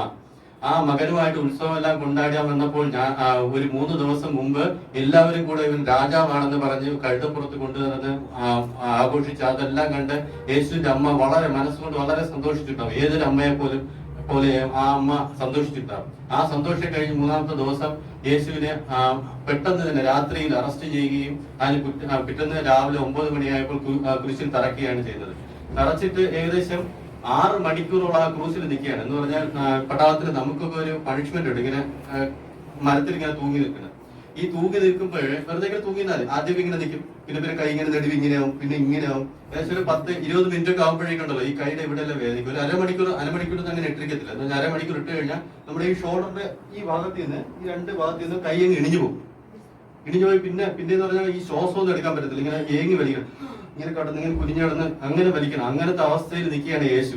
അങ്ങനെ നിന്ന് ശ്വാസം ആഞ്ഞാഞ്ഞ് വലിച്ചുകൊണ്ട് നിൽക്കുമ്പോഴാണ് യേശുവിന്റെ അമ്മ അവിടെ നിന്ന് കരയുന്നത് കണ്ടത്. യേശു ആ കരച്ചിൽ പോലും സ്വന്തം വേദനയെക്കാട്ടിലും അധികമായി യേശു അതിന് മുമ്പേ കരയുന്ന സ്ത്രീകളെയും എല്ലാവരെയും നോക്കി പറയാൻ, നിങ്ങൾ എന്നെ നോക്കി കരയണ്ട, എനിക്കൊരു പ്രശ്നമില്ല, നിങ്ങളെയും മക്കൾക്ക് വേണ്ടി കരയൂ എന്നാണ് പറയുന്നത്. അതുപോലെയാണ് യേശുവിന്റെ അമ്മ അവിടെ നിന്ന് കരഞ്ഞപ്പോ, ഹല്ലേലൂയ, അവിടെ നിന്ന് കരഞ്ഞപ്പോഴേക്കും യേശുവിന്റെ അമ്മയുടെ കരച്ചിൽ ഇന്ന് നമുക്ക് തന്നെ ചിന്തിക്കാം. നമ്മുടെ ജീവിതത്തിൽ നമ്മൾ യേശുവിന്റെ സന്നിധിയിലേക്ക് വരുന്നത് യേശുവിന്റെ കഷ്ടം കാണാനല്ല വേണ്ടത്, നമ്മുടെ വേദനകൾ, നമ്മുടെ ചിന്തകൾ, നമ്മുടെ ഭാരങ്ങൾ, അത് യേശുവിന്റെ കണ്ണുനീരിൽ യേശുവിന്റെ മുമ്പിൽ ചെന്ന് നമ്മൾ കരയുകയാണെങ്കിൽ തീർച്ചയായും യേശു നിന്നെ കാണും, നിങ്ങൾ ഓരോരുത്തരെയും കാണും. നമ്മൾ എന്താണ് വേദന, അത് യേശുവിന്റെ മുമ്പിൽ പെടണമെങ്കിൽ നമ്മൾ കരയണം. നമ്മുടെ മക്കൾക്ക് വേണ്ടി കരയണം, നമുക്ക് വേണ്ടി കരയണം, നമ്മുടെ ഭാവിക്ക് വേണ്ടി കരയണം. നമ്മൾ ആ കരച്ചിൽ കൊണ്ട് മാത്രമേ യേശുവിന്റെ കണ്ണുനീരിൽ നിന്റെ നേർക്ക് വരാൻ പറ്റത്തുള്ളൂ, യേശുവിന് എങ്കിലും നിന്നെ സഹായിക്കാൻ പറ്റത്തുള്ളൂ. യേശു ഉയർത്തെഴുന്നേറ്റ് യേശു ആദ്യമായി പറഞ്ഞ എന്താണെന്ന് അറിയാമോ? ആദ്യമായിട്ടുള്ള വചനം എന്താണെന്ന് അറിയുമോ? നമ്മൾ 7 വചനങ്ങളൊക്കെ യേശു കുരിശിൽ കിടന്നിട്ട് സംസാരിച്ചതല്ല നമ്മൾ പഠിക്കുന്നല്ലോ. പക്ഷെ യേശു ഉയർത്തെഴുന്നേറ്റ് യേശു ആദ്യമായി പറഞ്ഞ വചനം എന്താണെന്ന് അറിയാമോ? സമാധാനം എന്നല്ല. സ്ത്രീയെ നീ കരയുന്നത് എന്താണ് ചോദിച്ചത്? സ്വന്തം സുഹൃത്തിന്റെ ശരീരം കാണാനില്ലെന്ന് പറഞ്ഞ് കരഞ്ഞുകൊണ്ടിരിക്കുന്ന ഒരു സ്ത്രീയെ എടുത്ത് ചോദിക്കുകയാണ്, സ്ത്രീയെ നീ കരയുന്നത് എന്ത്? അപ്പോൾ മറിയ പറയുകയാണ്, നാഥ, നീ എന്റെ നാഥന്റെ ശരീരം കാണാനില്ല, നീ എവിടെയാണ് വെച്ചിരിക്കുന്നത് പറഞ്ഞാൽ ഞാൻ അവനെ ചുമക്കാം എന്ന് പറഞ്ഞ ആ സ്ത്രീയോട് യേശു പറയാണ്, നീ കരയുന്നത് എന്ത് എന്ന് പറയുകയാണ്. നിനക്ക് നിന്റെ യേശുവിന്റെ സന്നിധിയിലേക്ക് ചെല്ലുമ്പോൾ ഇന്ന് കരയാൻ കഴിയുമെങ്കിൽ യേശു തീർച്ചയായും നിന്നോട് ഇത് ചോദിക്കും, സ്ത്രീയെ നീ കരയുന്നത് എന്താണ്? നിങ്ങൾ എന്തിനാണ് കരയുന്നത്? നിന്റെ കരച്ചിന്റെ കണ്ണീർ അവൻ ഒരിക്കലും വിടാതിരിക്കത്തില്ല, അവൻ മറുപടി തരാതിരിക്കത്തില്ല. യേശു അത് വ്യക്തമായി പറയുന്നത്, യേശു തന്റെ പിതാവിന്റെ അടുത്ത് പോകുന്നതിന് മുമ്പാണ് മറിയയുടെ അടുത്ത് വന്നിരിക്കുന്നത്. മറ്റുള്ള യേശുവിന്റെ തന്റെ ഏറ്റവും പ്രധാനമായിട്ടുള്ളത് സ്വർഗത്തിലേക്ക് കയറുന്നത് പോലും വിട്ടിട്ടാണ് യേശു മറിയയുടെ കണ്ണീര് തുടയ്ക്കാൻ വേണ്ടി വന്നത്. യേശു ഉയർത്തെഴുന്നേറ്റപ്പോഴും തന്റെ തൂവാല അവിടെ ഉപേക്ഷിച്ചിട്ട് പോയിട്ടുണ്ടെങ്കിൽ അത് ഇന്ന് നിങ്ങളുടെ കണ്ണുനീർ തുടയ്ക്കാൻ വേണ്ടിയിട്ടാണ്. തീർച്ചയായും നിങ്ങൾ ഇന്ന് കരയുന്നുണ്ടെങ്കിൽ, അത് നിങ്ങളുടെ കണ്ണുനീർ യേശുവിന്റെ സന്നിധിയിൽ എത്തിയിട്ടുണ്ടെങ്കിൽ തീർച്ചയായും അവൻ കരയും, അവൻ നിങ്ങളുടെ കണ്ണുനീർ തുടയ്ക്കും, നിങ്ങൾക്ക് സമാധാനം ഉണ്ടാകും. എനിക്ക് ഒരു കാര്യം പറയാം, നമുക്കൊരു ഒരാൾ മാത്രം സംസാരിക്കുന്നതല്ല, എല്ലാവർക്കും സംസാരിക്കും. ഓക്കെ, ഇതിലെ നമ്മുടെ ബൈബിളിലെ സമയം എന്ന് പറയുന്നത് അന്നത്തെ ഇസ്രായേലിന്റെ സമയമാണ്. ഇതനുസരിച്ച് നമ്മുടെ ഇന്ത്യൻ സമയം അനുസരിച്ച് യേശു ക്രിസ്തു ക്രൂശിന്മേൽ 6 മണിക്കൂറാണ് കിടന്നത് എന്ന് നമുക്കറിയാം. അപ്പോൾ ഇന്ത്യൻ സമയം അനുസരിച്ച് യഹൂദന്റെ 1 മണി എന്ന് പറയുന്നത് നമ്മുടെ 6 മണിയാണ്, മോർണിംഗ് 6 മണി. മനസ്സിലായോ? അതനുസരിച്ചാണ് ഇവിടുത്തെ 6-ാം മണി 9-ാം മണി നേരവുമല്ല. അതനുസരിച്ച് നമ്മുടെ സമയം അനുസരിച്ച് നോക്കുവാണെങ്കിൽ യേശു ക്രൂശിന്മേൽ കിടന്നത് രാവിലെ 9 മണി തൊട്ട് ഉച്ചയ്ക്ക് ഏകദേശം സമയമാണ് കേട്ടോ. രാവിലെ 9 മണി തൊട്ട് ഉച്ചയ്ക്ക് 3 മണി വരെ. അതിൽ 7 മൊഴികൾ ക്ലിയർ ആയിട്ട് എല്ലാവർക്കും അറിയാം. 3 മൊഴികൾ നമ്മൾ ധ്യാനിച്ചും കഴിഞ്ഞു. 4-ാമത്തെ മൊഴിയിലേക്ക് വന്നിരിക്കുകയാണ്. ആദ്യം തന്നെ നമ്മുടെ കൊച്ചമ്മ സംസാരിച്ചു കഴിഞ്ഞു, ഏത് 3 ഭാഗങ്ങളായിട്ട്. അതിൽ ആദ്യത്തെ 3 മൊഴികൾ യേശു തന്റെ ചുറ്റുമുള്ളവരോട് സംസാരിച്ച കാര്യങ്ങളാണ്. ആദ്യത്തെ 2-ാമത്തെ 3-ാമത്തെ മൊഴി. എന്നാൽ 4, 5, 6, 7 മൊഴികൾ ഇതിൽ നിന്നും അല്പം വ്യത്യസ്തമായിട്ട് യേശു തന്റെ അതിവേദനയിൽ കിടന്ന് പുളയുന്നവര് ആ സമയത്ത് ക്രൂശിൽ കിടന്ന് സംസാരിക്കുന്ന 4 മൊഴികളാണ്. അതിൽ ഈ 4, 5, 6 എന്ന് പറയുന്നത് ആ വേദനയിൽ നിന്നുകൊണ്ട് തന്നെയാണ് പറയുന്നത്. ഇത് നമ്മൾ ചിന്തിക്കുന്നതിന് മുമ്പ് തലേ ദിവസത്തെ രാത്രിയിലോട്ട് നമുക്കൊന്ന് പോകാം. അപ്പൊ നമ്മൾ ഇതുവരെ പഠിച്ചു വെച്ചേക്കുന്ന, അല്ലെങ്കിൽ നമ്മൾ ചിന്തിച്ചു വെച്ചേക്കുന്നത് അതായത് പെസഹയുടെ അന്ന് രാത്രി ശിഷ്യന്മാരുമൊത്ത് എവിടെ പോയി? ഗെത്സമന തോട്ടത്തിൽ. അവിടെ യേശു എന്ത് ചെയ്തു? പ്രാർത്ഥിച്ചു. അപ്പോഴേക്കും അതിവ്യതയാൽ അവന്റെ ഞരമ്പ് പൊട്ടി രക്തം വിയർപ്പ് തുള്ളികൾ പോലെ വീണു എന്നാണ് നമ്മൾ അവിടെ കാണുന്നത്. നമ്മൾ പഠിച്ചതും എല്ലാം അത് തന്നെയാണ്. പക്ഷേ വേദശാസ്ത്രജ്ഞന്മാർ ക്ലിയർലി പറയുന്നത് ഇത് കർത്താവ് പിറ്റേന്ന് ആ ക്രൂശിലേറാൻ പോകുന്നതിന്റെ, അതായത് ആ വേദന കൊണ്ട് പേടിച്ച് കരഞ്ഞ് നിലവിളിച്ചത് അല്ല. ഒരു കാര്യം അത് ഓർക്കുക, ക്ലിയർലി ഓർക്കുക, കർത്താവ് പേടിച്ചിട്ടില്ല. കാരണം ആ നാട്ടിലെ, അതായത് ആ കാലഘട്ടത്തിന്റെ ഒരു മരണ രീതി എന്ന് പറയുന്നത് എന്താണ്? ക്രൂശീകരണ രീതിയാണ്. അപ്പൊ 100 കണക്കിന് ആൾക്കാർ ആ സമയത്ത് ആ സെയിം ക്രൂശ് മരണം, അതായത് സാധാരണക്കാർ നിർഭയരായിട്ട് ചിലപ്പോ ഈ ക്രൂശിനെ അഭിമുഖീകരിച്ചിട്ടുണ്ടാവും. അപ്പൊ യേശു കർത്താവിന് ഒരു പേടിയും അതിൽ സംഭവിക്കേണ്ട ഒരു കാര്യം ഇല്ല. പക്ഷേ അപ്പോഴെല്ലാം ഈ യേശു കർത്താവ് തന്റെ ദൈവത്തെ എന്താ? അബ്ബാ പിതാവേ, അബ്ബാ പിതാവേ. എന്ത് കാര്യത്തിലും യേശു എന്താ പറയുന്നത്? അബ്ബാ പിതാവേ. ഒരു ബയോളജിക്കൽ ഫാദറിനെ ഒരു കുഞ്ഞ് ആഷ്ണ അച്ഛനെ പപ്പ പപ്പ എന്ന് വിളിക്കും പോലെ കർത്താവ് എപ്പോഴും തന്റെ പിതാവിനെ എന്തായിരുന്നു വിളിച്ചിരുന്നത്? അപ്പാ പിതാവേ, പിതാവേ, അപ്പാ പിതാവേ. അപ്പൊ കർത്താവ് പറയുന്നുണ്ട്, പിതാവേ, കഴിയുമെങ്കിൽ ഈ പാനപാത്രം എന്നിൽ നിന്നും നീക്കണമേ. എന്താ കാര്യം? കർത്താവിനറിയാം, കുറച്ച് സമയം കഴിയുമ്പോൾ എന്റെ പിതാവുമായിട്ടുള്ള ബന്ധം എനിക്ക് എന്ത് ചെയ്യാൻ പോവാണ്? നഷ്ടപ്പെടുവാൻ പോവാണ്. കുറച്ച് സമയത്തിന് ശേഷം എന്റെ പിതാവുമായിട്ട് ഉള്ള ബന്ധം എനിക്ക് നഷ്ടപ്പെടുവാൻ പോവുകയാണ്. ഞാൻ ഒരു പാപിയായിട്ട് എന്ത് ചെയ്യാൻ പോവാണ്? മരിക്കുവാനായിട്ട് പോവാണ്. അതായത് അതുവരെ അപ്പാ പിതാവേ, അപ്പാ പിതാവേ, അപ്പാ അപ്പാ ഇങ്ങനെ വിളിച്ച കർത്താവ് ആ ക്രൂശിൽ കിടന്ന് എന്റെ ദൈവമേ, എന്റെ ദൈവമേ, നീ എന്നെ കൈവിട്ടത് എന്ത്? അതായത് ഒരു പാപിയുടെ നിലവിളിയാണ് നമുക്ക് അവിടെ കേൾക്കുവാൻ സാധിക്കുന്നത്. അതായത് പാപം ചെയ്ത് ദൈവ തേജസ് നഷ്ടപ്പെട്ട് ദൈവത്തിന്റെ കയ്യിൽ നിന്നും വിട്ടുപോയ ഒരു പാപിയുടെ ക്ലിയർ ആയിട്ടുള്ള ഒരു നിലവിളിയാണ് എന്റെ പിതാവേ, എന്റെ പിതാവേ, നീ എന്നെ കൈവിട്ടത് എന്ത്? ക്രൂശിന്റെ സങ്കീർത്തനം എന്നറിയപ്പെടുന്ന 22-ാം സങ്കീർത്തനത്തിന്റെ ആദ്യത്തെ വാക്യവും ഇത് തന്നെയാണ്. അപ്പോൾ ആ 22-ാം സങ്കീർത്തനം ഫുൾ ധ്യാനിച്ച ആൾക്കാർക്ക് അറിയാമായിരിക്കും. അതിൽ ഫുള്ളും യേശുവിന്റെ മരണത്തെ കുറിച്ചാണ് ഈ സംസാരിക്കുന്നത്. അപ്പൊ അതിന്റെ 1-ാം വാക്യം തന്നെ എന്റെ പിതാവേ, എന്റെ പിതാവേ, എന്റെ ദൈവമേ, എന്റെ ദൈവമേ, നീ എന്നെ കൈവിട്ടതെന്ത്? അതായത് ഒരു പാപിയുടെ നിലവിളിയാണത്. അതായത് ദൈവത്തെ കുറച്ചു നേരത്തേക്കെങ്കിലും എന്ത് ചെയ്തു? ആ പ്രാർത്ഥനയ്ക്ക് ദൈവം അവിടെ മറുപടി കൊടുക്കുന്നുണ്ടോ? കുറച്ചു നേരത്തെങ്കിലും ആ പ്രാർത്ഥനയ്ക്ക് അവിടെ ദൈവം മറുപടി കൊടുക്കുന്നില്ല. അപ്പൊ എനിക്ക് എല്ലാവർക്കും തോന്നാം, എന്തിനാ ദൈവമേ, എന്തിനാ കർത്താവേ പുത്രനെ ഇങ്ങനെ അനുഭവിക്കാനായിട്ട് നീ അനുവദിച്ചത്? അതിനുള്ള ഉത്തരം നമുക്ക് ലേഖനങ്ങളിൽ കിട്ടുന്നതാണ്. അവനിൽ വിശ്വസിക്കുന്ന ആരും നശിച്ചു പോകാതെ നിത്യജീവൻ പ്രാപിക്കേണ്ടതിന് ദൈവം അവനെ നൽകുവാൻ തക്കവണ്ണം ലോകത്തെ സ്നേഹിച്ചു. നമ്മൾ ഒരിക്കലും പാപം ചെയ്ത് ദൈവ തേജസ് നഷ്ടപ്പെട്ട് ഒരു പാപിയായിട്ട് മരിക്കാതെ ഏതെന്റെ പാപത്താൽ, അതായത് പാപം ചെയ്യാത്തവനെ എന്റെ ദൈവത്തിന്റെ കയ്യിൽ നിന്ന് ആ കണക്ഷൻ വിട്ട് കുറച്ചു നേരത്തേക്കെങ്കിലും ആ ദൈവപുത്രൻ നമുക്ക് വേണ്ടി നിലവിളിച്ചതിലൂടെ നമുക്ക് നൽകിയിരിക്കുന്നത് നിത്യജീവനാണ്. നമ്മുടെ ഈ വിശുദ്ധ വാരത്തിൽ നമ്മൾ ആ യാഥാർത്ഥ്യം ഉൾക്കൊണ്ടുകൊണ്ട് നമ്മൾ ജീവിതത്തിലോട്ട് പോകുമ്പോൾ എന്തിനാണ് ദൈവം പാപിയുള്ള ഒരാളായിട്ട് തന്റെ പുത്രനെ ക്രൂശിൽ ഏൽപ്പിച്ചത് എന്നുള്ള ചിന്ത മുന്നോട്ട് പോകുമ്പോൾ ഈ യേശു ഒട്ടും പേടിച്ചിട്ടല്ല എന്റെ ദൈവമേ, എന്റെ ദൈവമേ എന്ന് വിളിച്ചത്. ഒട്ടും ഭയപ്പെട്ടിട്ടുമല്ല. പക്ഷെ അതൊരു പാപിയുടെ നിലവിളിയാണ്. നമ്മൾ പാപം ചെയ്ത് നിത്യജീവൻ നഷ്ടപ്പെടാതിരിക്കാൻ വേണ്ടിയിട്ട് ദൈവം നമുക്ക് കരുതി വെച്ച ഒരു ഗിഫ്റ്റാണ് ആ ക്രൂശീകരണം. അപ്പോൾ അത് ഏറ്റവും ധ്യാനിച്ചുകൊണ്ട് മുന്നോട്ട് പോകുവാൻ നമുക്ക് ദൈവം സഹായിക്കട്ടെ എന്ന പ്രാർത്ഥനയോടുകൂടി നമ്മുടെ കർത്താവും രക്ഷിതാവുമായ യേശു ക്രിസ്തുവിന്റെ നാമത്തിൽ ഏവർക്കും എന്റെ സ്നേഹമാണ്. ക്രൂശിന്റെ 5-ാമത്തെ മൊഴി യോഹന്നാൻ 19:28. യോഹന്നാൻ 19:28. അതിന്റെ ശേഷം സകലവും തികഞ്ഞിരിക്കുന്നു എന്ന് യേശു അറിഞ്ഞിട്ട് തിരുവെഴുത്ത് നിവൃത്തിയാകുമെണ്ണം എനിക്ക് ദാഹിക്കുന്നു എന്ന് പറഞ്ഞു. അതിന്റെ ശേഷം സകലവും തികഞ്ഞിരിക്കുന്നു എന്ന് യേശു അറിഞ്ഞിട്ട് തിരുവെഴുത്ത് നിവൃത്തിയാകുമെണ്ണം എനിക്ക് ദാഹിക്കുന്നു എന്ന് പറഞ്ഞു. കണ്ണുകൾ അടയ്ക്കാൻ പ്രാർത്ഥിക്കുന്നു.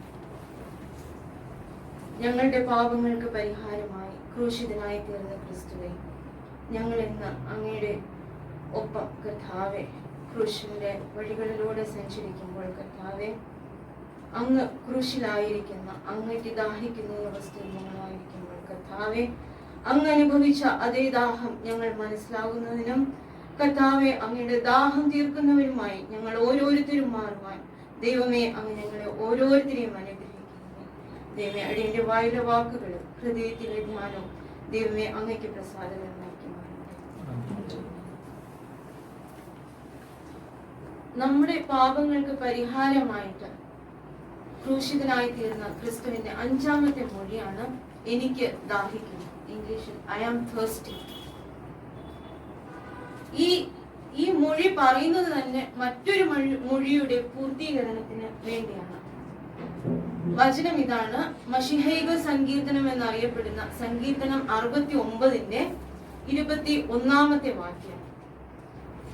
സങ്കീർത്തനം 69-ന്റെ 21-ാമത്തെ വാക്യം.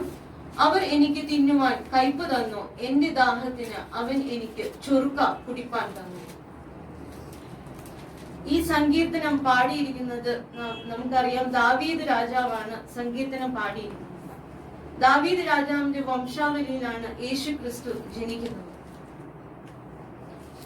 ദാവീദ് രാജാവ് എന്തുകൊണ്ടാണ് ഈ സങ്കീർത്തനം ഇങ്ങനെ പാടിയിരിക്കുന്നത്? അവർ എനിക്ക് തിന്നുവാൻ കയ്പ് തന്നു, എന്റെ ദാഹത്തിന് അവൻ എനിക്ക് ചൊറുക്ക കുടിപ്പാൻ തന്നു. എന്തുകൊണ്ടായിരിക്കും ദാവീദ് അന്ന് അങ്ങനെ പാടിയത്? ദാവീദ് രാജാവ് അവിടെ തന്നെ കുറിച്ചും മറ്റൊരുവനെ കുറിച്ചും ആണ് അവിടെ പാടിയിരിക്കുന്നത്. പുതിയ നിയമത്തിൽ ഈ മറ്റൊരുവനെ പരിശുദ്ധാത്മാവ് നമുക്ക് വെളിപ്പെടുത്തി തന്നിരിക്കുന്നത് യേശു ക്രിസ്തുവാണ്.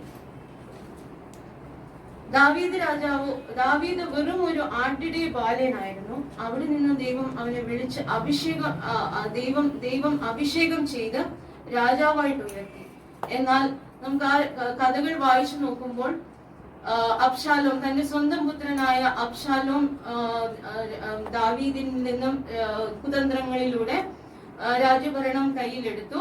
അവിടെ നിന്നും ദാവീദ് രാജാവ് ഓടിപ്പോവുകയാണ്. അങ്ങനെ ദാവീദ് രാജാവ് ഓടിപ്പോകുമ്പോൾ 2 ശമൂവേൽ 15:30 നമുക്ക് കാണാം, ദാവീദ് തലമൂടിയും ചെരുപ്പിടാതെയും നടന്നും കരഞ്ഞും കൊണ്ട് ഒലിവുമലയുടെ കയറ്റം കയറി. ഈ പാലായന സമയത്ത് യേശു അനുഭവിച്ച അത്രയുമല്ല, അതിന്റെ ഒരു ചെറിയ രീതിയിലുള്ള ഒരു അനുഭവം ദാവീദിനും ഉണ്ടാവുന്നുണ്ട്. അവിടെ നമ്മുടെ ശൗൽ രാജാവിന്റെ ബന്ധുവായ ശിമൈ ദാവീദിനെ ശപിച്ചുകൊണ്ട് കല്ലും പൂഴിയും എറിഞ്ഞ് നിന്ന വാക്കുകൾ ചൊരിയുന്നു. ഒത്തിരി അധികം നിന്ദകൾ സഹിച്ചുകൊണ്ട് ദാവീദ് രാജാവ് കരഞ്ഞുകൊണ്ട് ഒലിവുമല കയറിപ്പോകുന്ന ഒരു സംഭവം നമുക്ക് അവിടെ കാണുവാൻ കഴിയുന്നുണ്ട്. ഇനി നമുക്ക് വീണ്ടും ക്രൂശിന്റെ ചാരിലേക്ക് വരാം. ഇവിടെ ഇപ്പോൾ യേശുവിനെ ക്രൂശിൽ തൂക്കിയിട്ടിട്ട് 6 മണിക്കൂറോളമായിരുന്നു. ശരീരത്തിൽ നിന്ന് ഒത്തിരിയധികം ചോര വാർന്നു പോയിട്ടുണ്ട്. ശ്വാസം എടുക്കുവാൻ ഷെർവിൻ നമുക്ക് എക്സ്പ്ലെയിൻ ചെയ്യുന്നത് പോലെ ശ്വാസം എടുക്കുവാൻ വളരെ ബുദ്ധിമുട്ടുന്ന ഒരവസ്ഥ. അത് ഇങ്ങനെ ശ്വാസം വലിച്ചു പൊങ്ങി വേണം ഓരോ ശ്വാസവും എടുക്കാൻ. ഓരോ തവണ ശ്വാസം എടുക്കുമ്പോഴും മുന്നോട്ട് ആഞ്ഞ് ഒത്തിരി സ്ട്രെയിൻ ചെയ്താണ് ഓരോ ശ്വാസവും എടുക്കേണ്ടത്.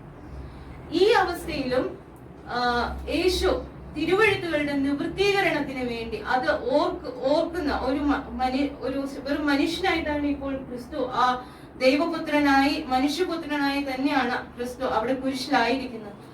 ആ ഇത്രയും വേദന അനുഭവിക്കുന്ന കഷ്ടതയുടെ, നിന്ദയുടെ, പലവിധമായിട്ടുള്ള പീഡനങ്ങൾക്ക് ശേഷം നിന്ദകൾ സഹിച്ചാണ് യേശു ക്രൂശിൽ ആയിരിക്കുന്നത്. ഈ അവസ്ഥയിലും ദൗത്യ നിർവഹണത്തിന് വേണ്ടി ക്രിസ്തു നിലകൊണ്ടു. ക്രൂശിൽ കിടന്നുകൊണ്ട് തന്റെ മുത്തച്ഛനായ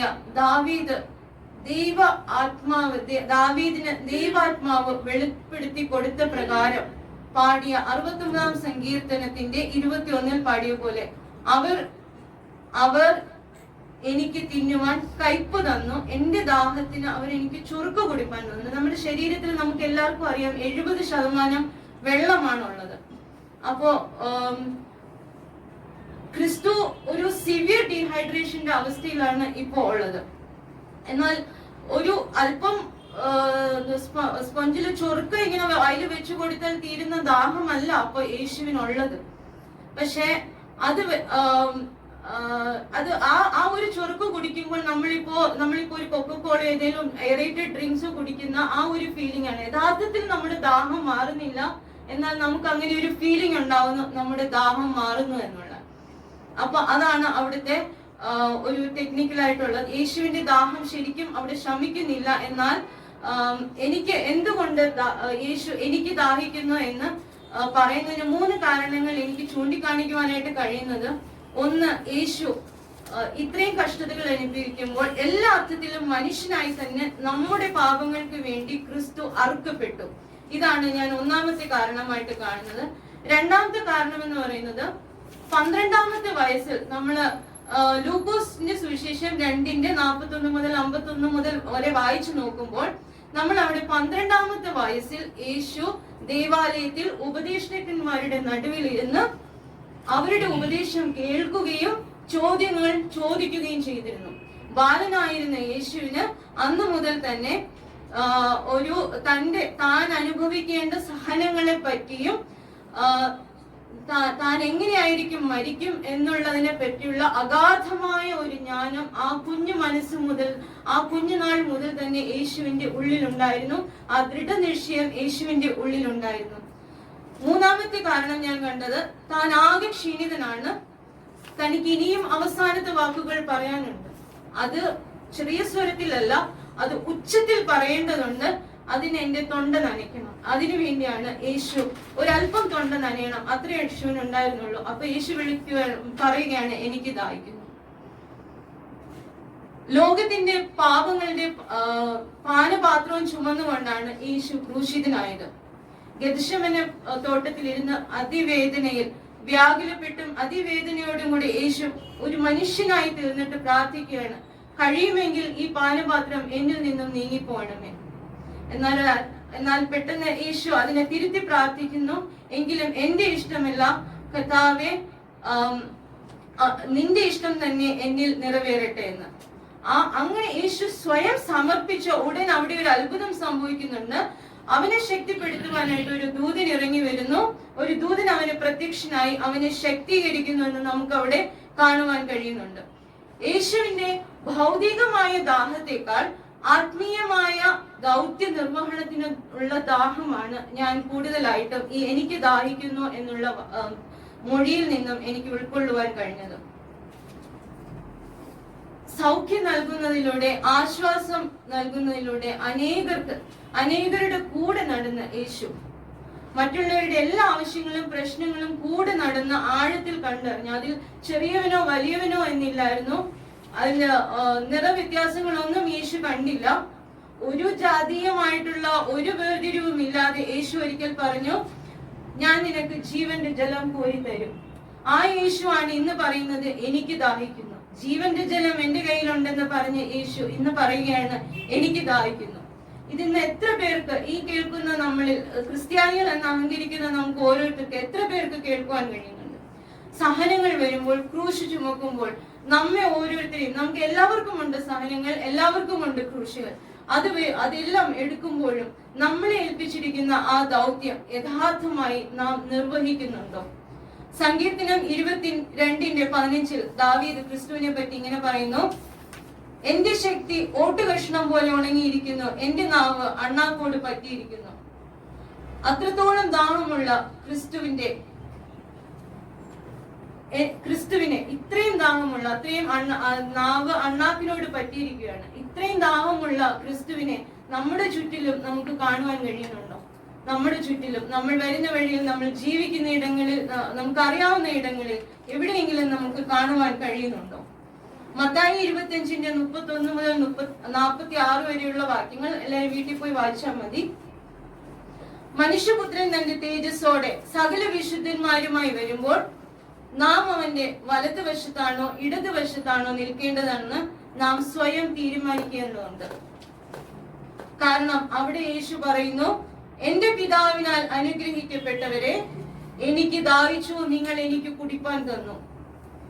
ഒരിക്കൽ കൂടെ, എന്റെ പിതാവിനാൽ അനുഗ്രഹിക്കപ്പെട്ടവരെ, എനിക്ക് ദാഹിച്ചു, നിങ്ങൾ എനിക്ക് കുടിപ്പാൻ തന്നു.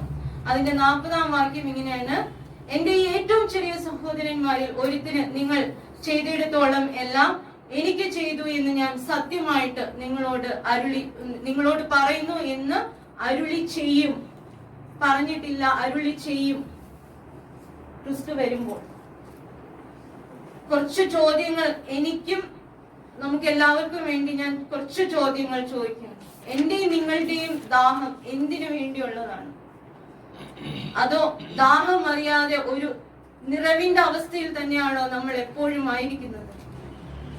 മറ്റുള്ളവരുടെ ദാഹം നമുക്ക് മനസ്സിലാക്കുവാൻ കഴിയുന്നുണ്ടോ? നമ്മുടെ കുഞ്ഞുങ്ങളെ, നമുക്ക് ഇനി ഉണ്ടാവാനിരിക്കുന്ന കുഞ്ഞുങ്ങളെ ദൈവ ദാഹമുള്ളവരായി വളർത്തുവാൻ നമുക്ക് കഴിയുന്നുണ്ടോ? അതിനുള്ള മനസ്സ് നമുക്കുണ്ടോ? പ്രാക്ടിക്കൽ ലൈഫിൽ, നമ്മുടെ ദൈനംദിന ജീവിതത്തിൽ ക്രിസ്തുവിന്റെ ദാഹം എംപതൈസ് ചെയ്യുവാൻ, അല്ലെങ്കിൽ സമാനുഭാവം ഉള്ളവരായി എംപതൈസ് ചെയ്തുകൊണ്ട് കർത്താവിന്റെ വലതു ഭാഗത്തുള്ളവരായിരിക്കുമോ നിത്യരാജ്യത്തിന് നമ്മൾ അവകാശികളായി മാറുമോ? അതോ ഇടതുവശത്തായിരിക്കുമോ നമ്മുടെ സ്ഥാനം? എനിക്ക് ദാഹിക്കുന്നു എന്ന ക്രിസ്തുവിന്റെ ശബ്ദം നിരന്തരം അത് നമുക്ക് കേൾക്കുവാനും കാണുവാനും കഴിയണം. ദൈവം നമ്മെ എവരെയും അനുഗ്രഹിക്കുമാറാകട്ടെ. സുവിശേഷം 19-ാം അധ്യായം 30-ാം വാക്യം. യേശു കുളിച്ചു വീഞ്ഞ് കുടിച്ച ശേഷം നിവർത്തിയായി എന്ന് പറഞ്ഞ് തല ചായ്ച്ച് ആത്മാവിനെ ഏൽപ്പിച്ചു കൊടുത്തു. ഈ നിവൃത്തിയായി എന്ന് പറയുന്ന ഈ വാക്ക് ആകെ ഉപയോഗിച്ചിരിക്കുന്നത് അല്ലെങ്കിൽ ഇത് പറഞ്ഞിരിക്കുന്നത് നമ്മുടെ ഈ യോഹന്നാൻ സുവിശേഷത്തിൽ മാത്രമാണ്. യേശുക്രിസ്തുവിന് അടുത്ത അവസാനം വരെ ഉണ്ടായിരുന്ന മനുഷ്യന് ആളാണ് ഇത് പറഞ്ഞത്, നിവൃത്തിയായി എന്ന് പറഞ്ഞ കാര്യം. ഇതിന്റെ ഗ്രീക്ക് വേർഡ് എന്ന് പറഞ്ഞാൽ തെത്ലസ്തായി. തെത്ലസ്തായി എന്ന് പറഞ്ഞാൽ ഫുൾ ഒരു അക്കൗണ്ടിങ് ടേം ആണ്. എന്ന് വെച്ചാൽ ഫുള്ളി പെയ്ഡ് ഫുള്ളി. എന്തൊക്കെയുണ്ടോ പരിഹാരമായിട്ട് നമുക്ക് എന്തൊക്കെയാണോ പ്രശ്നങ്ങൾ ഉണ്ടായിരുന്നത് എല്ലാം തീർത്തിട്ടുണ്ട്. കണക്കുകളെല്ലാം തീർത്ത ഒരു വാക്കാണ് തെത്ലസ്തായി എന്ന് പറഞ്ഞത്. എന്ന് പറഞ്ഞാൽ പിശാച് നമ്മുടെ അടുക്കിലേക്ക് വിരൽ ചൂണ്ടുന്ന എന്തെല്ലാം പറഞ്ഞിട്ടായിരിക്കും. ഒന്നാമത്തെ കാര്യം നമ്മുടെ ആദാമിന്റെ പാപം. ആദാം എന്നുള്ള ഏകനായ പാപം ഭൂമിയിലേക്ക് വന്നു. അത് കഴിഞ്ഞിട്ട് അടുത്ത ന്യായപ്രമാണം, കർത്താവ് ഇങ്ങനെയൊക്കെയാണ് നിങ്ങൾ ജീവിക്കേണ്ടതെന്ന് പറഞ്ഞിട്ട് കുറെ റൂൾസ് വന്നു.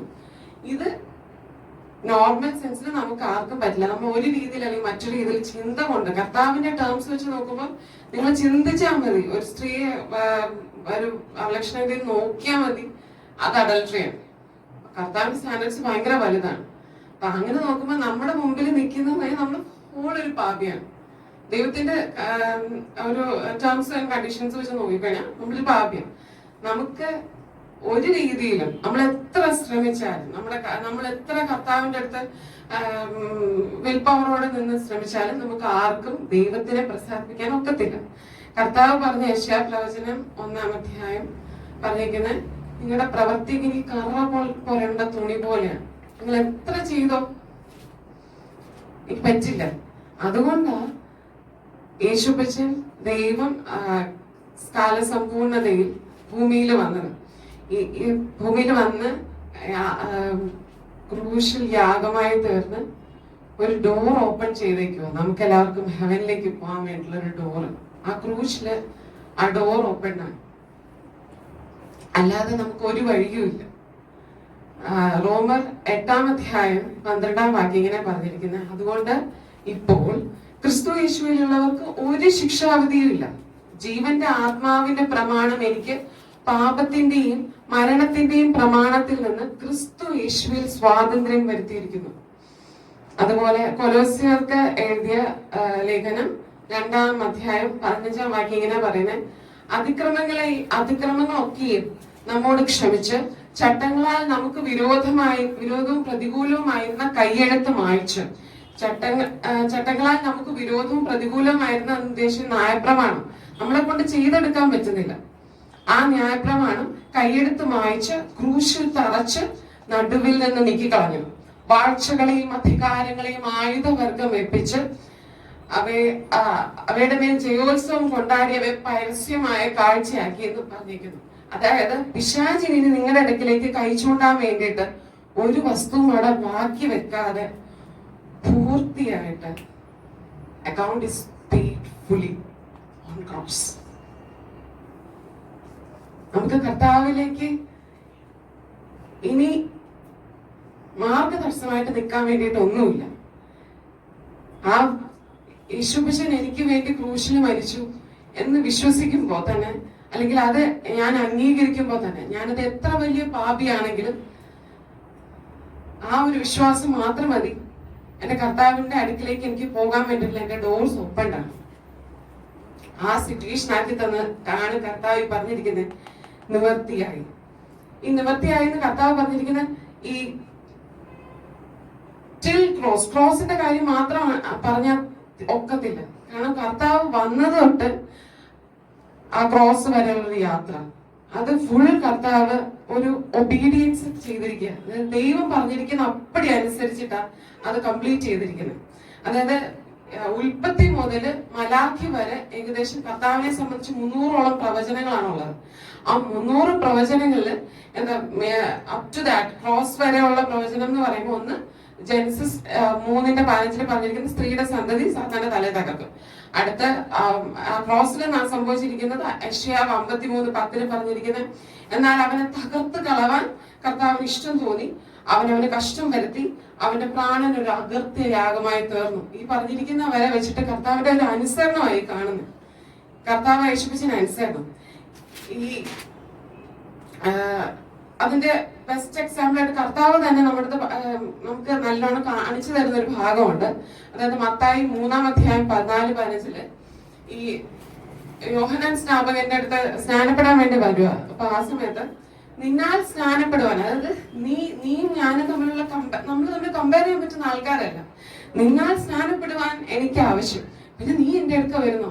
അപ്പൊ കർത്താവ് പറയുന്നത് ഈ പറയുന്ന പ്രവചനങ്ങളെല്ലാം നിവൃത്തിയാകണം. ഇപ്പോൾ സമ്മതിക്കാം, ഇങ്ങനെ സകല നീതിയും നിവർത്തിക്കുന്നത് നമുക്ക് ഉചിതം. സകല പ്രവചനത്തില് 9:9 ഇങ്ങനെ പറഞ്ഞിരിക്കുന്നത്, സിയോൻ പുത്രി ഉച്ചത്തിൽ ഘോഷിച്ച് ആനന്ദിക്കുക, യെരൂശലേം പുത്രിയെ ആർപ്പിടുക, ഇതാ നിന്റെ രാജാവ് നിന്റെ അടുക്കൽ വരുന്നു, അവൻ നീതിമാനും ജയശാലിയും താഴ്മയും ഉള്ളവനായി കഴുതപ്പുറത്തും പെൺകഴുതയുടെ കുട്ടിയായ ചെറുക കഴുതപ്പുറത്തും കയറി വരുന്നത്. ഇത് മറ്റൊരു എക്സാമ്പിൾ ആണ്. അതായത് കുറച്ച് ദിവസങ്ങൾക്ക് മുമ്പ്, അതായത് ഹോഷന്നയില് കർത്താവ് ഞാൻ ലാമ്പായിട്ട് അറുക്കപ്പെടേണ്ട ആട്ടിൻകുട്ടിയായിട്ട് യെരൂശലേമിലെ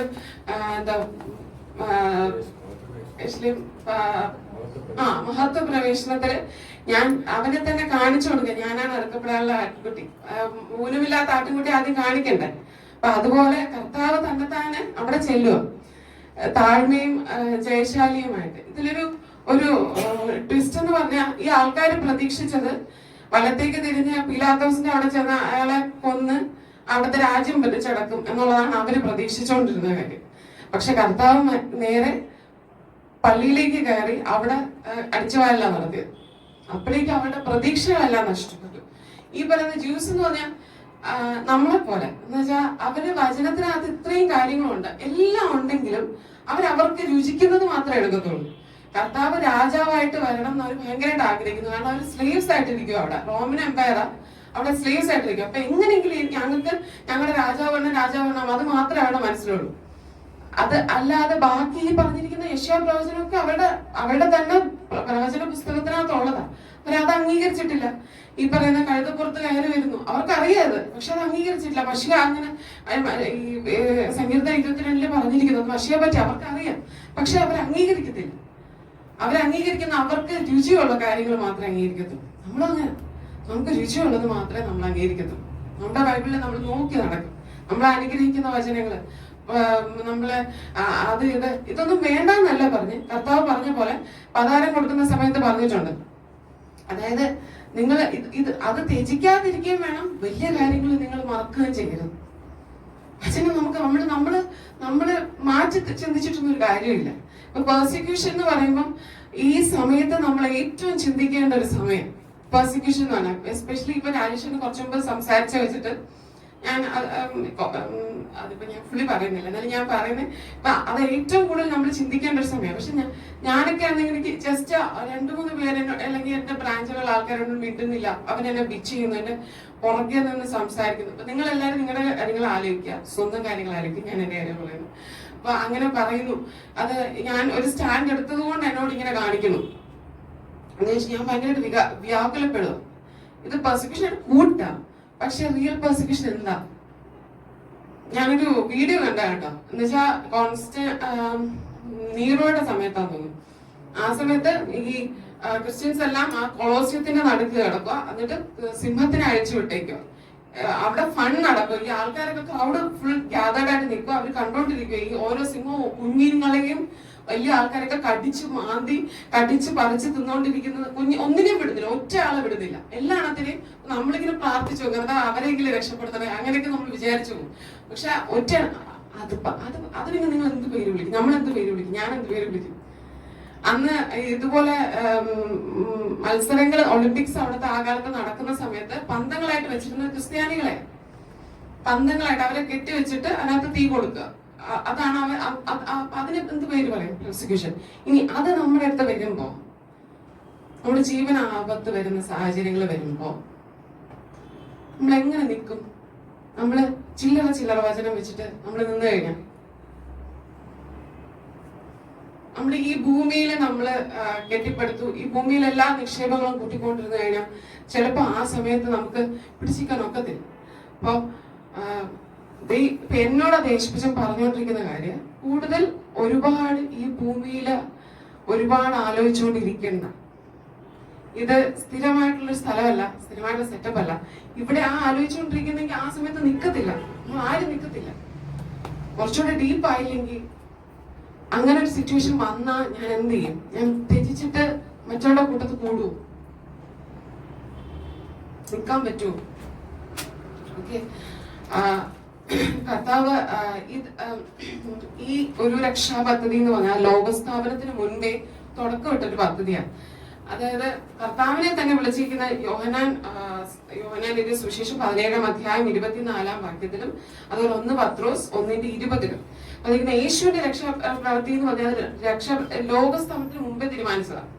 അടുത്ത എഫെസ്യൻസ് 1:4-5-6 പറഞ്ഞിട്ടുണ്ട്, ആ ക്രിസ്തുവിനെ ലോകസ്ഥാപനത്തിൽ തിരഞ്ഞെടുത്തപ്പോൾ അതിൽ തന്നെ നമ്മൾ ഓരോരുത്തരും തിരഞ്ഞെടുത്തു എന്നാണ് പറഞ്ഞിരിക്കുന്നത്. നേരത്തെ നേരത്തെ പ്രസംഗത്തിനിടെ പറഞ്ഞതുപോലെ ആ 2 കള്ളന്മാരുണ്ടായിരുന്നു. അല്ല, ഒരു കള്ളന് കാര്യം മനസ്സിലായി, മറ്റേ കള്ളന് കാര്യം മനസ്സിലായില്ല. അപ്പം ഇവിടെ ഇരിക്കുന്ന കുറെ പേർക്ക്, നമ്മളെന്ന് പറഞ്ഞ കള്ളന്മാർക്ക് കുറച്ച് മനസ്സിലായി. യേശുപ്പച്ചൻ നമ്മളെ വിളിക്കുന്നത് മനസ്സിലായി. ഒരുപാട് പേർക്ക് മനസ്സിലാവുന്നില്ല. അതിന്റെ അർത്ഥം എന്ന് പറഞ്ഞാൽ നമ്മുടെയൊക്കെ തെരഞ്ഞെടുപ്പ് നടന്നിരിക്കുന്നത് ലോകസ്ഥാപനത്തിന് മുൻപെയാണ്. അപ്പോ നമുക്ക് ഒരു വ്യക്തമായ കോളിംഗ് ഉണ്ട്.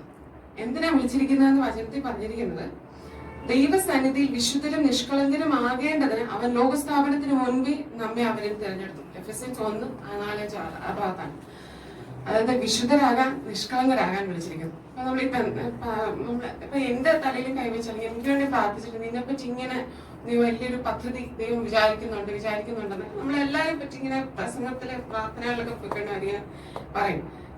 അത് മാത്രമല്ല കോളിംഗ്. കർത്താവ് വചനത്തിന് പറഞ്ഞിരിക്കുന്നത് അത് ദൈവത്തിന്റെ വിശുദ്ധിയിൽ നിഷ്കളങ്കതയിൽ നടക്കുമ്പോൾ നമുക്ക് ലഭിക്കുന്ന, അല്ലെങ്കിൽ അത് നമ്മുടെ കൂടെ വരുന്ന ഒരു സംഭവമാണ്. അവർ പറയുന്ന ആ ഒരു സംഭവം വിശുദ്ധിയും നിഷ്കളങ്കതയ്ക്കും ആയിട്ട് അതാണ് നമ്മുടെ റിയൽ കോളിംഗ്. കർത്താവ് നമ്മൾ ആഗ്രഹിക്കുന്ന ഒരു കോളിംഗ് എന്ന് പറഞ്ഞാൽ അതാണ്.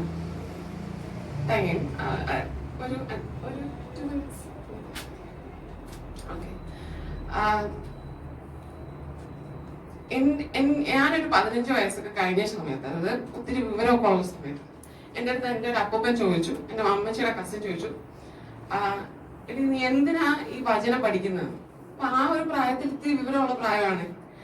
ആ സമയത്ത് ഞാൻ ആൻസർ പറഞ്ഞു, ഈ പുട്ടിന്റെ ഇടയ്ക്ക് പീട കയറ്റുന്ന പോലെ പ്രാർത്ഥനയ്ക്കിടയിലും പ്രസംഗത്തിനിടയിലും ഒരു ഗുമ്പ് കിട്ടാൻ വേണ്ടി കയറ്റാൻ വേണ്ടിയിട്ടാണ് അങ്ങനെയാണ് പറഞ്ഞത്. എന്നുവെച്ചാൽ ഇത്തിരി വിവരം ഉണ്ടാവേണ്ട സമയത്താണ് ഇത് ആൻസർ പറഞ്ഞത്. നമ്മുടെ ഇടയിൽ അങ്ങനെയൊക്കെ ആൾക്കാരുണ്ടെങ്കിൽ എന്നുവെച്ചാൽ ഇത്തിരി ഇത് പ്രസംഗം സൂപ്പറാവാൻ വേണ്ട, പ്രാർത്ഥന സൂപ്പറാവാൻ വേണ്ട ഈ വചനം കയറ്റുന്നത്, അങ്ങനെ ഒരു വിചാരം എല്ലായിടത്തും ഉണ്ടെന്നുണ്ടെങ്കിൽ അങ്ങനെ അപ്പ അപ്പച്ചൻ പറഞ്ഞെന്ന വചന, ഞാൻ നിന്നോട് പാപം ചെയ്യാതിരിക്കേണ്ടതിന് നിന്റെ വചനത്തെ ഹൃദയത്തിൽ സംഗ്രഹിക്കുന്നു. സത്യത്തിൽ വചനം അപ്പനോട് പാപം ചെയ്യാതിരിക്കാൻ വേണ്ട, ആ വിശുദ്ധി എന്ന് പറഞ്ഞ കോളിംഗിലേക്ക് എത്താൻ വേണ്ടിയിട്ടാണ് ആ ഹൃദയത്തെ സംഗ്രഹിക്കുന്നത്. കർത്താവ് നമ്മുടെ അടുത്ത് കാണിച്ചു തന്നെന്ന് പറഞ്ഞാൽ എന്താ, എന്നെ അയച്ചവന്റെ പ്രവൃത്തി ഉള്ളിടത്തോളം പകലുള്ളിടത്തോളം ചെയ്തിട്ടാ കർത്താവ് നമുക്ക് കാണിച്ചു തന്നിരിക്കുന്നത്. അതായത് അത് പൂർണ്ണമായി അനുസരിച്ച് കർത്താവിൻ ആ ദൈവമായിട്ടുള്ള കമ്മ്യൂണിക്കേഷനിൽ ഉണ്ടായ ആ അപ്പന്റെ വചനം അപ്പടി തന്നെ അനുസരിച്ച് ആണിത് നിവൃത്തിയായെന്ന് കർത്താവ് പറഞ്ഞു. നമ്മൾ അങ്ങോട്ട് ചെല്ലുന്ന സമയത്ത് നമ്മുടെ ഇഷ്ടപ്രകാരം ജീവിച്ചിട്ടല്ല നിവൃത്തിയായി നമുക്ക് പറയാൻ പറ്റും. ഒരു റബ്ബി ഞാൻ പണ്ട് വായിച്ചൊരു കഥയാ, അറബി, അതൊരു പ്രശസ്തനായ റബ്ബിയ, എനിക്ക് ഓർമ്മയില്ല, പക്ഷെ ഇപ്പോഴും എന്റെ മനസ്സിൽ എന്നോട് കർത്താവ് ഇടപെടുന്ന ഒരു സംഭവമാണത്. ആ റബ്ബിയുടെ മരണക്കിടക്കയില് ഭയങ്കര വിഷമത്തിലിരിക്കുന്നു. അയാൾ അത്രയും പ്രശസ്തനാണ്, അത്രയും ഭക്തനായിട്ടൊക്കെ ആൾക്കാർ അറിയുന്ന ഒരു റബ്ബിയാണ്. റബ്ബി എന്ന് പറഞ്ഞാൽ യൂത മതസ്ഥരുടെ ഗുരുവാണ്. ഓക്കെ, അപ്പം ആള് പറയാ, നിങ്ങൾ എന്തിനാ ഇത്രയും വിഷമിക്കുന്നത്? ഏറ്റവും ആത്മീയതയിൽ ഇത്രയും മുൻപന്തി നിൽക്കുന്ന നിങ്ങൾ ഈ മരണക്കിടക്കിൽ വിഷമിക്കേണ്ട കാര്യമില്ലല്ലോ. അല്ല, എന്നെ വിളിച്ച വണ്ണം ഞാൻ ജീവിച്ചോ എന്ന് ഞാനിപ്പോ ചോദിച്ചു പോകുന്നു. ദൈവം എന്നെ ഒരു ദാവീദാവാൻ വിളിച്ചിട്ടില്ല. ദൈവം എൻ്റെ അടുത്തൊരു സോളമനാകാനോ അല്ലെങ്കിൽ മറ്റ് സകര്യാവോ യശ്യാവോ ആകാനൊന്നും വിളിച്ചിട്ടില്ല. ഞാൻ എന്ന് അയാളുടെ പേര് ആയോ എന്ന് ചോദിച്ചാ എനിക്ക് ആൻസർ ഇല്ല. അപ്പൊ നിങ്ങള് അല്ലെങ്കിൽ ഞാൻ എന്നെ ദൈവം എന്ത് വിളിച്ചോ അതാകാൻ ശ്രമിച്ചോ, ആ വഴിക്ക് വേണ്ടിയിട്ട് തിരിഞ്ഞു എന്നാണ് ചോദ്യം. എനിക്ക് മറ്റൊരാളാകാൻ കഴിയുന്നില്ല എന്ന് പറഞ്ഞ് വിപ്രാളപ്പെട്ട് കാര്യമില്ല. കാരണം പൗലോസ് എന്ന് പറഞ്ഞാൽ പൗലോസിനെ പറ്റി പറഞ്ഞിരിക്കുന്നത്, ഞാൻ വാക് സാമർഥ്യം ഇല്ലാത്തവനെങ്കിലും പരിജ്ഞാനം ഇല്ലാത്തവരല്ല. ഒത്തിരി പരിജ്ഞാനമുള്ള ഒരു മനുഷ്യനാണ്, പക്ഷെ ഈ വാക് സാമർഥ്യം ഇല്ലായിരുന്നു. പത്രോസ് സാമർഥ്യം എത്ര ഉണ്ടായിരുന്നു എന്ന് എനിക്കറിയത്തില്ല, പക്ഷെ ആദ്യം എഴുന്നേറ്റ് പ്രസംഗിച്ച ഒരു കക്ഷിയാണ് അത് പെന്തക്കോസ്ത് നാളിന്റെ സമയത്ത്. അതുപോലെ തന്നെ പത്രോസിനെ പറ്റി പറയുകയാണെങ്കിൽ എടുത്തുചാട്ടക്കാരൻ, പെട്ടെന്ന് അങ്ങ് തീരുമാനം എടുക്കുന്ന ഒരാള്. എന്നെ സംബന്ധിച്ച് ഒരു കാലം വരെയും പത്രോസിനെ പറ്റി ചിന്തിക്കുമ്പോൾ എനിക്ക് വലിയൊരു നല്ല ഒരു ഐഡിയ അല്ല ഉള്ളത്. ഒരു നല്ല അഭിപ്രായം നല്ല പെട്ടെന്ന് നമ്മൾ ഓർക്കുമ്പോൾ എന്റെ മനസ്സിൽ ഇങ്ങനെ എടുത്തു ചാട്ടി അങ്ങനെ വെപ്രാളം പിടിച്ചൊരു മനുഷ്യൻ, അങ്ങനെ മാത്രം. പക്ഷെ കർത്താവ് ആ മനുഷ്യനെ നോക്കിയിട്ട് പറഞ്ഞിരിക്കുന്നത്, നീ പത്രോസെ നീ പാറയാകുന്നു, ഈ പാറമേൽ ഞാൻ എന്റെ സഭയെ പണിയും, പാതാള ഗോപുരങ്ങൾ അതിനെ ജയിക്കുകയല്ല. അങ്ങനെ പറഞ്ഞു. നീ ഭൂമിയിൽ കെട്ടുന്നത്, പത്രോസിനെ നോക്കിയാണോ, നീ ഭൂമിയിൽ കെട്ടുന്നത് സ്വർഗത്തിൽ ഞാൻ കെട്ടും, നീ ഭൂമിയിൽ അഴിക്കുന്നത് അവിടെ അഴിഞ്ഞിരിക്കുമെന്ന് പറഞ്ഞു. ഈ നമ്മൾ എന്ത് വിളിച്ചു, നമ്മൾ പുറമേ ഉള്ളവരെ ജഡ്ജ് ചെയ്യുന്ന മാർക്സ് ഒന്നും നമ്മളാരും നോക്കണ്ട. നമ്മളെ എന്ത് വിളിച്ചോ അതിന് വിശ്വസ്തരായിട്ട് അവസാനം ആ റബ്ബി കിടക്കുന്ന പോലെ നമ്മൾ കിടക്കുന്ന സമയത്ത് നിവൃത്തിയായി എന്ന് പറയാൻ കർത്താവ് എല്ലാം നിവൃത്തിയായി നമ്മുടെ മുമ്പേ ഒരു വഴി കാണിച്ചു. അതുപോലെ നിവൃത്തിയായെന്ന് പറയാൻ നമുക്ക് എല്ലാവർക്കും സാധിക്കട്ടെ. ദൈവം നമ്മൾ എല്ലാവരും സമർത്ഥമായിട്ട് അനുഗ്രഹിക്കട്ടെ. 43:46 യേശു അത്യുച്ചത്തിൽ, പിതാവേ, ഞാൻ എന്റെ ആത്മാവിനെ തൃക്കൈയിൽ ഏൽപ്പിക്കുന്നു എന്ന് നിലവിളിച്ചു പറഞ്ഞു. യേശു അത്യുച്ചത്തിൽ, പിതാവേ, ഞാൻ എന്റെ ആത്മാവിനെ തൃക്കൈയിൽ ഏൽപ്പിക്കുന്നു എന്ന് നിലവിളിച്ചു പറഞ്ഞു. ക്രൂശിലെ 7ാമത്തെ മൊഴിയാണ് ഇത്. ഇതാണ് നാം ഈ സമയത്ത് ധ്യാനിക്കുവാനായി പോകുന്നത്. അപ്പൊ ഇതിനകത്ത് യേശു ക്രിസ്തു ദൈവത്തെ വിളിക്കുകയാണ് എന്റെ പിതാവേ. പിതാവേ എന്ന് പറഞ്ഞാണ് അവസരത്തിൽ ചെയ്യുന്നത്, എന്റെ അപ്പ, എന്റെ പിതാവേ, അല്ലാതെ ദൈവമേ എന്നല്ല ഈ അവസാനത്തെ മൊഴി യേശു ക്രിസ്തു തന്റെ പിതാവിനോട് അഭിസംബോധന ചെയ്യുന്നത്. അപ്പൊ നമ്മൾ ഈ യഹൂദ ചരിത്രം അല്ലെങ്കിൽ യഹൂദന്മാരുടെ ചരിത്രം നമ്മൾ പരിശോധിക്കുകയാണെങ്കിൽ നമുക്ക് മനസ്സിലാക്കാൻ കഴിയുന്നത്, അവര് യഹോവയെ അന്നത്തെ കാലത്ത് ഒരു ഭയാനകമായ ഒരു അല്ലെങ്കിൽ വളരെ ഭീതിയോടുകൂടെ കാണുന്ന ഒരു വിഷനായിട്ടാണ് അവർ കാണുന്നത്. അല്ലാതെ യഹോവയെന്ന് പേര് പറഞ്ഞ് വിളിക്കാനോ യാഹെന്നോ ഏലോഹി എന്നോ ഒരിടവും അഭിസംബോധന ചെയ്ത് കണ്ടിരുന്നില്ല. ആ ഒരു സാഹചര്യത്തിലാണ് യേശു കർത്താവ് ദൈവത്തെ എന്റെ പിതാവേ അല്ലെങ്കിൽ എന്റെ അപ്പ എന്ന് വിളിക്കുന്നത്. അപ്പോൾ ഇതിനകത്ത് യഹൂദന്മാര് ഈ യാഹെന്നോ ഏലോഹി എന്നോ വിളിക്കാതെ അവര് വിളിച്ചിരുന്ന പദം എന്ന് പറയുന്നത് അഡോണ എന്നാണ്. എന്റെ യജമാനനെ അല്ലെങ്കിൽ എന്റെ ഏമാനെ എന്നാണ് വിളിച്ചിരുന്നത്. അല്ലാതെ പിതാവെന്നോ യഹോവ എന്നോ അവര് അഭിസംബോധന ചെയ്യുന്നില്ല. മാത്രമല്ല, അന്നത്തെ ശാസ്ത്രിമാര് ഈ തൂലിക, യഹോവ എന്നൊക്കെ എഴുതുന്ന തൂലിക 7 പ്രാവശ്യം കഴുകിയതിനു ശേഷം, മുട്ടിന്മേൽ നിന്നതിന് ശേഷം വളരെ ഭയഭക്തിയോടുകൂടെയാണ് യഹോവ എന്ന് എഴുതിയിരുന്നത്. അപ്പൊ അത്രത്തോളം വളരെ യഹോവയെ ഭയപ്പെട്ടിരുന്ന ഒരു സാഹചര്യത്തിൽ ആണ് യേശു കർത്താവ് ക്രൂശിൽ കിടന്നുകൊണ്ട് എന്റെ പിതാവേ എന്ന് വിളിക്കുന്നത്. അപ്പൊ ഈ കാൽവരിയിൽ പിതാവ് അല്ലെങ്കിൽ ഈ ഭയാനകമായ ദൈവത്തെ കാണുന്ന ഒരു സിമ്പൽ മാറ്റി ആ സമയത്ത് എന്റെ പിതാവേ എന്നുള്ള ഒരു സ്നേഹസമ്പന്നമായ അല്ലെങ്കിൽ എന്റെ അപ്പ എന്ന് കാൽവരിയിലെ യേശുക്രിസ്തുവിന്റെ ആ സ്നേഹം നമുക്ക് കാണിച്ചു തരുന്നതാണ് അവസാനത്തെ മൊഴി എന്ന് നമുക്ക് മനസ്സിലാക്കാൻ സാധിക്കും. അതിനകത്ത് ഏറ്റവും പ്രധാനപ്പെട്ടതെന്ന് പറയുന്നത്, ഇത് യേശു കർത്താവ് പഠിച്ചത് എനിക്ക് മനസ്സിലാക്കുന്നത് തന്റെ ഭവനത്തിൽ നിന്ന് തന്നെ ആയിരിക്കും. തന്റെ 12ാമത്തെ വയസ്സിലാണ് ആദ്യമായി യേശു കർത്താവ് തന്റെ പിതാവേ എന്ന് യഹോവയെ ദൈവത്തെ വിളിക്കുന്നത്. 12ാം ദിവസം അമ്മ മറിയോടൊപ്പം ഞാൻ എന്റെ പിതാവിന്റെ അടുക്കൽ അങ്ങനെ ഒരു വാക്യത്തോട് പറയുന്നത് 12ാമത്തെ വയസ്സിലാണ്. അപ്പൊ തന്റെ ഭവനത്തിൽ നിന്നാണ് യേശു കർത്താവിന് ഈ പിതാവേ എന്നുള്ള ഒരു സംബോധന ചെയ്യുവാൻ മനസ്സിലാക്കിയത് എന്ന് നമുക്ക് മനസ്സിലാക്കാൻ സാധിക്കും. അതുപോലെ ഈ കാൽവരിയിലെ മൊഴികളിൽ ആദ്യത്തെ മൊഴിയും പിതാവേ എന്ന് അഭിസംബോധന ചെയ്തുകൊണ്ടാണ് തുടങ്ങുന്നത് എന്ന്. പിതാവേ. അത് കഴിഞ്ഞിട്ട് അവസാനത്തെ മൊഴിയും പിതാവേ, ഞാൻ എന്റെ ആത്മാവിനെ അങ്ങയുടെ കയ്യിൽ പരമേൽപ്പിക്കും എന്നുള്ളത്. ഇതിനിടയ്ക്ക് എന്റെ ദൈവമേ നീ എന്നെ തള്ളിക്കളഞ്ഞു എന്തെന്നും ദൈവം പറയുന്നുണ്ട്. അതായത് എന്റെ ദൈവമേ എന്നും വിളിക്കുന്നുണ്ട്. പക്ഷെ അതിനകത്ത് മനസ്സിലാക്കുന്നത്, ദൈവമേ എന്ന് വിളിക്കുമ്പോൾ ദൈവം തള്ളിക്കളഞ്ഞാലും പിതാവേ എന്ന് വിളിക്കുമ്പോൾ അതൊരു സ്നേഹത്തിന് അതിന് ഒരു ആഴം കൂടുന്നതായി നമുക്ക് മനസ്സിലാക്കാം. അതായത് ദൈവത്തിന് യേശു കർത്താവിന് തന്റെ ഭൂമിയിൽ തനിക്ക് സംഭവിക്കാനുള്ള കാര്യങ്ങളെല്ലാം സംഭവിച്ചു എന്ന് ദൈവം മനസ്സിലാക്കുന്ന ഒരു സാഹചര്യമാണ് ഈ 7ാമത്തെ മൊഴിയിലൂടെ നമ്മൾ വളരെ വ്യക്തമായി നമ്മൾ അതിനകത്ത് കാണുന്നത്. അതിനകത്ത് ഏറ്റവും പ്രധാനപ്പെട്ട ഒരു കാര്യം എന്ന് പറയുന്നത്, യഹൂദ കുഞ്ഞുങ്ങളെ അമ്മമാർ ഉറക്കുന്ന സമയത്ത് ഈ താരാട്ട് പാട്ട് പോലെ ഈ ആ യഹൂദ ന്യായപ്രമാണം അല്ലെങ്കിൽ സങ്കീർത്തനങ്ങളും വായിച്ചുകൊണ്ടാണ് ഉറക്കുന്നത്. ആ സമയത്ത് അവർ യാത്ര ചെയ്യുമ്പോൾ, യഹൂദന്മാർ യാത്ര ചെയ്യുമ്പോഴും ഈ താരാട്ട് പാട്ട് അല്ലെങ്കിൽ സങ്കീർത്തനങ്ങൾ വായിച്ചുകൊണ്ടാണ് ഇവർ യാത്ര ചെയ്യുന്നതായിട്ട് നമുക്ക് മനസ്സിലാക്കാൻ കഴിയും. ആ ഉറങ്ങുന്ന അവസാനത്ത്, ഈ കുഞ്ഞ് അവസാനം ഉറങ്ങുന്ന സമയത്ത്, ഈ കണ്ണടയ്ക്കാൻ പോകുന്ന സമയം, ഈ കുഞ്ഞ് കണ്ണടയ്ക്കാൻ പോകുന്ന സമയത്ത് ആണ് ഈ അമ്മമാരെ യഹൂദ സ്ത്രീകൾ പറഞ്ഞു കൊടുക്കുന്നത്, എന്റെ ദൈവമേ, ഞാൻ എന്റെ ആത്മാവിനെ അങ്ങയുടെ കയ്യിൽ പരമേൽപ്പിക്കുന്നു എന്നുള്ളത്. ഇത് കേട്ടാണ് യേശു കർത്താവ് വളർന്നത്. അപ്പോഴിത് യേശു കർത്താവിൽ വളരെ വ്യക്തമായ സ്വാധീനം ഉണ്ടാക്കിയതായിട്ട് മനസ്സിലാവും. അതായത് ഒരു അമ്മയുടെ മടിയിൽ കിടന്ന് ഉറങ്ങുന്ന അവസാനത്തെ സമയത്ത് ഉറങ്ങുന്നത് പോലെ കണ്ണടയ്ക്കുകയാണ്. കണ്ണടച്ച് തന്റെ ആത്മാവിനെ വിട്ടു. അതുപോലെ യേശു കർത്താവ് ഇങ്ങനെ പെട്ടെന്ന് ആത്മാവ് പോയി ഇങ്ങനെ മരണം സംഭവിച്ചതല്ല. താൻ കഴുത്ത് തലയിൽ വെച്ച് ചരിഞ്ഞ് മരണത്തെ ഏൽപ്പിച്ചു കൊടുക്കുക. അതിനുശേഷമാണ് കർത്താവ് തന്റെ മരണത്തെ ഏൽപ്പിച്ചു കൊടുക്കുന്നത്. അതിനു മുമ്പ് ആത്മാവ് തന്നിൽ നിന്ന് വിട്ടുപോയി പെട്ടെന്ന് കഴുത്ത് ചരിക്കുന്ന ഒരു അവസ്ഥയിൽ, അതായത് എല്ലാം യേശു കർത്താവ് മനസ്സിലാക്കി, തന്റെ ജീവിതത്തിൽ സംഭവിച്ച എല്ലാം മനസ്സിലാക്കി എന്നാണ് നമ്മൾ മനസ്സിലാക്കുന്നത്. അതിനകത്ത് ഏറ്റവും പ്രധാനപ്പെട്ട ഒരു കാര്യം എന്ന് പറയുന്നത്, ഈ 7 എന്ന് പറയുന്നത് നോഹയുടെ കാലഘട്ടത്തിൽ മുതൽ ഉടമ്പടിയിലും 7 മഴവില്ലുകൾ നമ്മൾ മനസ്സിലാക്കുന്നു. അതേപോലെ തന്നെ സൃഷ്ടിയുടെ ആരംഭത്തിൽ 1 മുതൽ പിന്നെ അവസാനത്തെ 7ാമത്തെ ദിവസം ദൈവം വിശ്രമിച്ചു എന്ന് മനസ്സിലാക്കും. അതുപോലെ തന്നെ ഈ മൊഴിയിലെ 7ാമത്തെ മൊഴിയിലും ദൈവം വിശ്രമത്തിലേക്ക് പോവുകയാണ്. അതായത് സകല കാര്യങ്ങളും നിവൃത്തിയായി എന്ന് മനസ്സിലാക്കിയതിനു ശേഷമാണ് ഈ 7ാമത്തെ മൊഴി. അതേ 7 തന്നെയാണ് ഇവിടെയും വരുന്നത്. അത് ഏറ്റവും മനസ്സിലാക്കുന്നത്, ഈ ലോകത്തിൽ ഇപ്പോ ഏറ്റവും കൂടുതൽ സുവിശേഷം അറിയിച്ച വ്യക്തി എന്ന് പറയുന്നത് നമുക്ക് അറിയാം. ആരെങ്കിലും ഈ ലോകത്തിൽ ഇതുവരെയുള്ള കാലഘട്ടത്തിൽ ഏറ്റവും കൂടുതൽ ആൾക്കാരോട് സുവിശേഷം അറിയിച്ച വ്യക്തി, ബിബ്ലിക്കൽ കാലത്തിന് ശേഷവും ഇപ്പോഴുമുള്ള കാലം വരെ ബില്ലി ഗ്രാം സാറാണ്. അത് ഏറ്റവും കൂടുതൽ സുവിശേഷം അറിയിച്ചത് ഡോക്ടർ ബില്ലി ഗ്രാമാണ്. അദ്ദേഹത്തിന്റെ മരണത്തിന് മുമ്പും അദ്ദേഹത്തിന് ഒരു ഇന്റർവ്യൂ നടത്തിയപ്പോൾ അദ്ദേഹത്തിനോട് ചോദിച്ചതിന് മറുപടി പറയുന്നത്, താങ്കൾ സ്വർഗത്തിൽ പോകുന്ന അദ്ദേഹം പറയുന്നു, ഞാൻ ഉറപ്പായി സ്വർഗത്തിൽ പോകാൻ ഒറ്റ കാരണമാണ് പുള്ളി പറയുന്നത്, അത് ഞാൻ ഏറ്റവും കൂടുതൽ സുവിശേഷം അറിയിച്ചത് കൊണ്ടല്ല.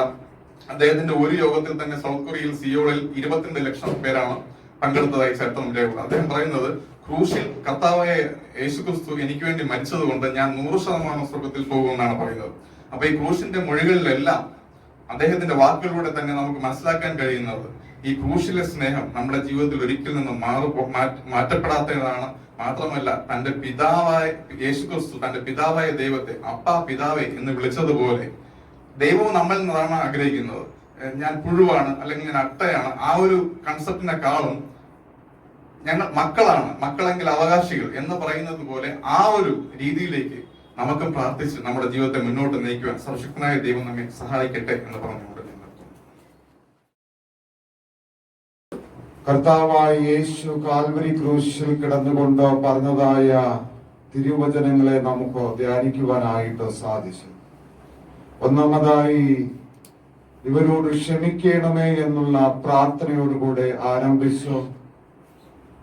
തൃക്കൈയിൽ ആത്മാവിനെ സമർപ്പിച്ചുകൊണ്ട് അതിന്റെ പൂർത്തീകരണത്തിൽ പോയ ക്രിസ്തുവിന്റെ മൊഴികളാണ് നമുക്ക് കേൾക്കുവാൻ കഴിഞ്ഞത്. നാം ക്രിസ്തു നമ്മോട് ക്ഷമിച്ചതുപോലെ നമുക്ക് ക്ഷമിക്കുവാനായിട്ട് കഴിയണമെങ്കിൽ നമ്മുടെ ശത്രുക്കളോട് നമുക്ക് ക്ഷമിക്കുവാനായിട്ട് നമുക്ക് കഴിയണമെന്ന് നമുക്ക് കേൾക്കുവാൻ കഴിഞ്ഞു.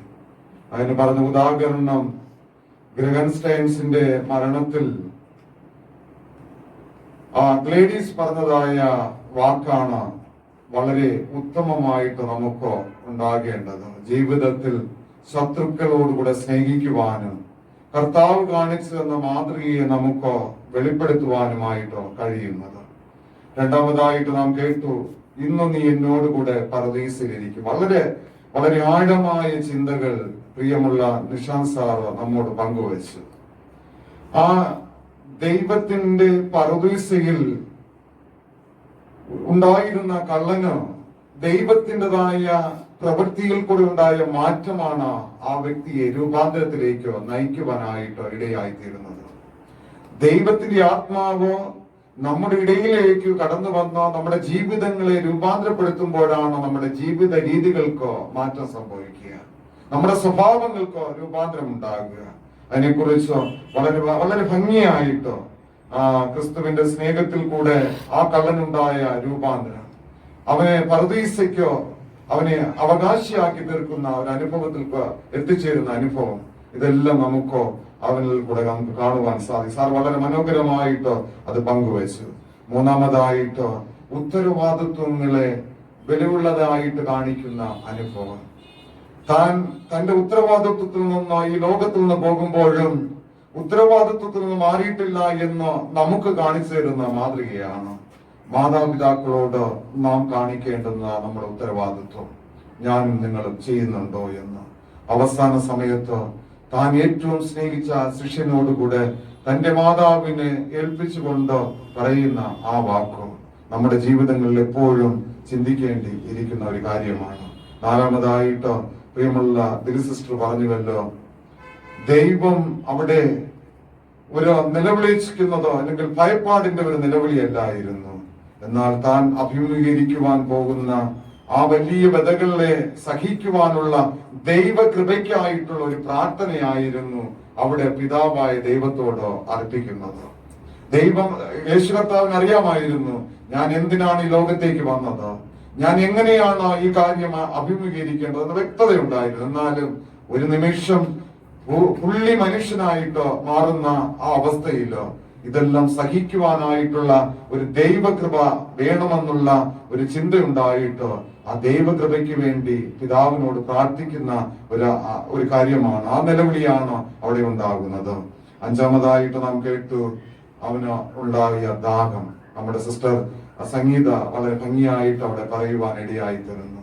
നമ്മുടെ ജീവിതങ്ങളിൽ പലപ്പോഴും ദാഹങ്ങളെ കുറിച്ച് നാം പല രീതിയിൽ കേൾക്കാറുണ്ട്. എന്നാൽ നമ്മുടെ ജീവിതത്തിൽ ഏത് രീതിയിലുള്ള ഒരു ദാഹമാണ് നമ്മൾ ഉണ്ടാക്കിക്കൊണ്ടിരിക്കുന്നത്? യേശു കർത്താവ് നമ്മോട് ചോദിക്കുകയാവുന്നു, നിങ്ങൾക്കോ ഞാൻ കുടിപ്പാൻ തന്നു. നിങ്ങൾക്കോ ശബരിയക്കാരി സ്ത്രീയോട് പറഞ്ഞത് എന്താണോ? എന്നിൽ നിന്ന് ജീവന്റെ നദി ഒഴുകും. എന്നാൽ അവിടെ ആ ദാഹത്തെ കുറിച്ചല്ല, നമ്മൾ ആത്മാക്കളെ നേടുവാനായിട്ടുള്ള ഒരു തീക്ഷ്ണമായിട്ടുള്ള ഒരു ദാഹം ഒരു ദൈവപൈതലിന്റെ ജീവിതത്തിൽ എപ്പോഴും ഉണ്ടാകേണ്ടത് ആവശ്യമാണ്. ആ ഉണ്ടാകുമ്പോഴാണ് ദൗത്യ നിർവഹണത്തിനായിട്ട് എനിക്ക് നിങ്ങൾക്കും പുറപ്പെടുവാനായിട്ട് സാധിക്കുക. ആ ദൗത്യ നിർവഹണത്തെ ഭംഗിയായിട്ട് നമുക്ക് പൂർത്തീകരിക്കുവാനായിട്ട് സാധിക്കണമെങ്കിൽ ആത്മാക്കളെ കുറിച്ചുള്ള ഒരു ദാഹം നമ്മുടെ ജീവിതത്തിൽ രൂപപ്പെടുത്തിയെടുക്കേണ്ടത് ആവശ്യമായിരിക്കുന്നു. ആറാമതായിട്ട് നമ്മൾ കേൾക്കുവാനിടയായിത്തീർന്ന സിസ്റ്റർ ആഷ്നിൽ കൂടെ നിവൃത്തിയാകുന്ന എല്ലാം നമ്മുടെ ജീവിതത്തിൽ എല്ലാം നിവൃത്തിയാകുന്ന ഒരു അനുഭവം. എന്താണ് നിവൃത്തിയാകേണ്ടത്? എങ്ങനെയാണ് നാം നിവൃത്തികരിക്കുവാനായിട്ട് നമുക്ക് സാധിക്കുക?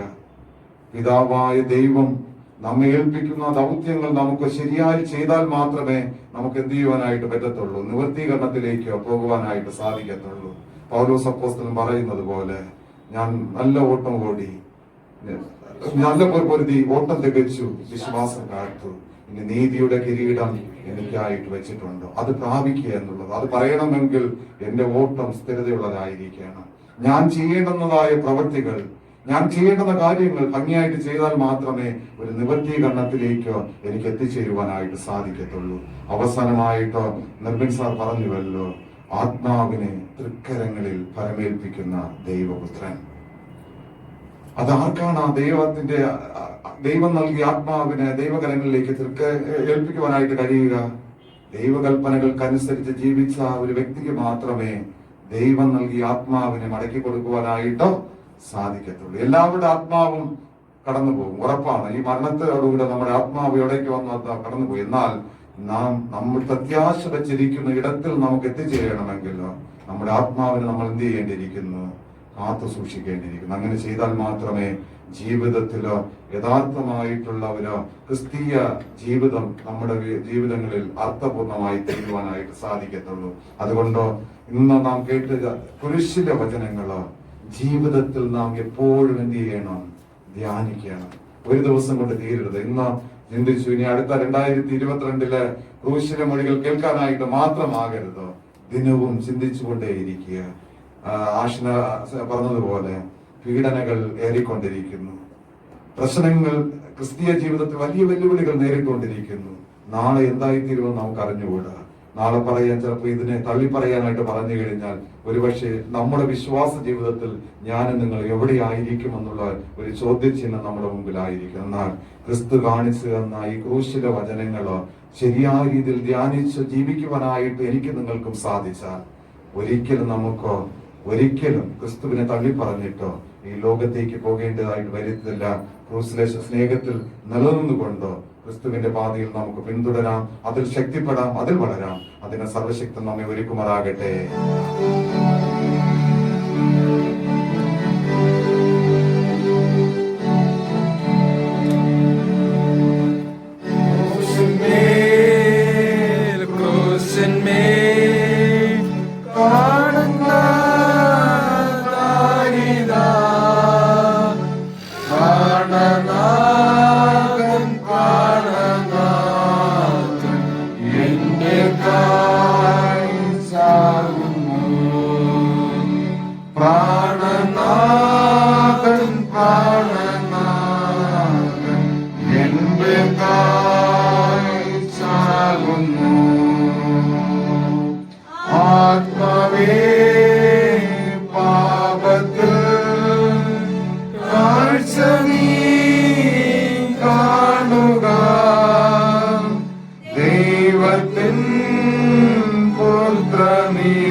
ദൈവത്തിൻ പുത്രനേ ശാപത്തിൽ ആയല്ലോ. പ്രാർത്ഥനയ്ക്കായി നമുക്ക് നമ്മെ തന്നെ സമർപ്പിക്കാം. ക്രൂശിലൂടെ സകലവും നിവർത്തിച്ച ഞങ്ങളുടെ നല്ല കർത്താവേ, ഈ അനുഗ്രഹീത നിമിഷത്തിൽ ഞങ്ങളെ തന്നെ ആ കാൽവരിയുടെ ചുവട്ടിൽ സമർപ്പിച്ച് പ്രാർത്ഥിക്കുന്നു. അവിടുന്ന് ഞങ്ങളുടെ ശാപങ്ങളെയും ഞങ്ങളുടെ രോഗങ്ങളെയും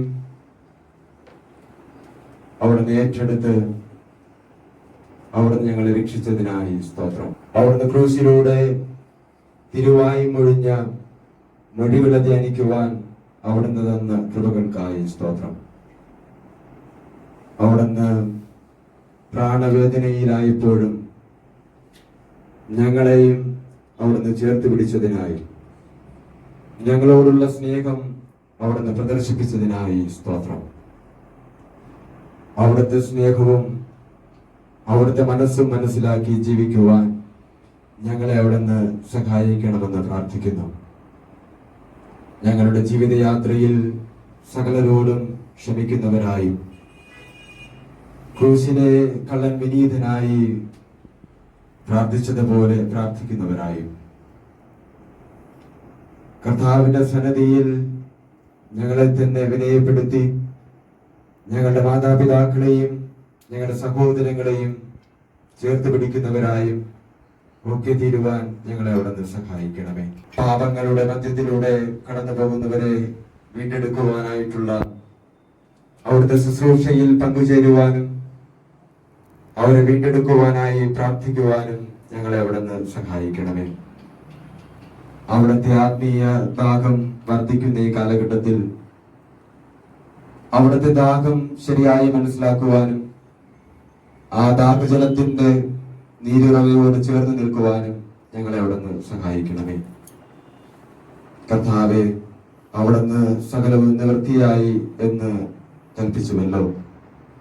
അപ്രകാരം ഞങ്ങളുടെയും ജീവിതത്തിന്റെ ഒടുവിൽ ആ യഥാർത്ഥ സാക്ഷ്യം പ്രസിദ്ധീകരിക്കുവാൻ, ഞങ്ങളുടെ ജീവിതങ്ങളും ശരിയായി തീരുവാൻ, ക്രമപ്പെടുത്തേണ്ടുന്നവ ക്രമപ്പെടുത്തുവാൻ ഞങ്ങളെ അവിടുന്ന് സഹായിക്കണമേ. ഒടുവിൽ ഞങ്ങളുടെ പ്രാണനെയും അവിടുത്തെ കരങ്ങളിൽ ഫലമേൽപ്പിക്കുവാൻ അവിടുന്ന് സഹായിക്കണമെന്ന് പ്രാർത്ഥിക്കുന്നു. ഒരു കുഞ്ഞ് അമ്മയുടെ കരങ്ങളിൽ തല ചായിച്ച് എന്റെ ആത്മാവിനെ ഫലമേൽപ്പിക്കുന്നു എന്ന് പറയുന്നത് പോലെ ആ വേദനയുടെ മധ്യത്തിൽ തല ചായിച്ച് അങ്ങയുടെ കരങ്ങളിൽ സമ്പൂർണമായി വിനയപ്പെടുത്തിയതുപോലെ ആ 7ാമത്തെ മൊഴിയിലൂടെ ആ പൂർണ്ണതയുടെ അനുഭവം ഞങ്ങളും പ്രാപിക്കുവാൻ അവിടുന്ന് സഹായിക്കണമെന്ന് പ്രാർത്ഥിക്കുന്നു. ആ ഏഴാമത്തെ സൃഷ്ടിയുടെ ഏഴാമത്തെ ദിനം വിശ്രമത്തിൻ്റെതായി തീർന്നതുപോലെ അവിടുന്ന് തന്റെ പ്രാണനെ വിട്ട് വിശ്രമത്തിനൊടുവിൽ വീണ്ടും ഉയർക്കുമെന്നുള്ള പ്രത്യാശയും ആ ഉയർപ്പിന്റെ ശക്തിയോട് തുടർന്ന് മുന്നോട്ട് പോകുവാൻ ഞങ്ങൾക്ക് എല്ലാവർക്കും അവിടുന്ന് കൃപയും ശക്തിയും നൽകി അനുഗ്രഹിക്കണമെന്ന് പ്രാർത്ഥിക്കുന്നു. പ്രത്യേകിച്ച് ഇന്ന് വഴികൾക്ക് നേതൃത്വം നൽകിയ ഓരോ മക്കൾക്കായി സ്തോത്രം.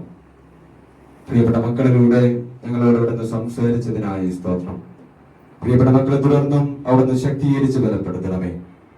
ഇന്ന് പ്രഭാതം മുതൽ വ്യത്യസ്തങ്ങളാവുന്ന ശുശ്രൂഷകൾക്ക് നേതൃത്വം നൽകിയ എല്ലാവർക്കായി സ്തോത്രം. പ്രിയപ്പെട്ട അച്ഛനായി സ്തോത്രം. ഇന്ന് കടന്നു വരുവാൻ കഴിയാതായിരിക്കുന്ന എല്ലാവരെയും സമർപ്പിക്കുന്നു. ലോകമെമ്പാടും ആരാധനയിൽ പങ്കുചേർന്നിരിക്കുന്ന എല്ലാ വിശ്വാസികളെയും സമർപ്പിക്കുന്നു. അങ്ങയുടെ ക്രൂശോട് ചേർന്ന് അങ്ങയുടെ ആഗമനത്തിനായി കാത്തിരിക്കുക. ഞങ്ങൾ എല്ലാവരെയും സഹായിക്കണം. തുടർന്നുള്ള ശുശ്രൂഷകൾക്കായി ശക്തീകരിക്കണം. പിതാവിന്റെയും പുത്രന്റെയും പരിശുദ്ധാത്മാവിന്റെ നാമത്തിൽ തന്നെ ആമേൻ. ആശീർവാദം സ്വീകരിച്ചാട്ടെ. നമ്മുടെ കർത്താവും രക്ഷകനുമായ യേശു ക്രിസ്തുവിന്റെ കൃപയും പിതാവായ ദൈവത്തിന്റെ സ്നേഹവും ആശ്വസിപ്പിച്ച് വഴി നടത്തുന്ന പരിശുദ്ധാത്മാവിന്റെ കൂട്ടായ്മയും സഹവാസവും നാം പ്രാർത്ഥിച്ച, നാം ശ്രവിച്ച തിരുവചനങ്ങളോടും നമ്മുടെ ജീവിത പ്രവർത്തന മേഖലകളോടും നിരന്തരം കൂടെയിരുന്ന് അനുഗ്രഹിച്ച വഴി നടത്തുമാറാകട്ടെ. ആമേൻ.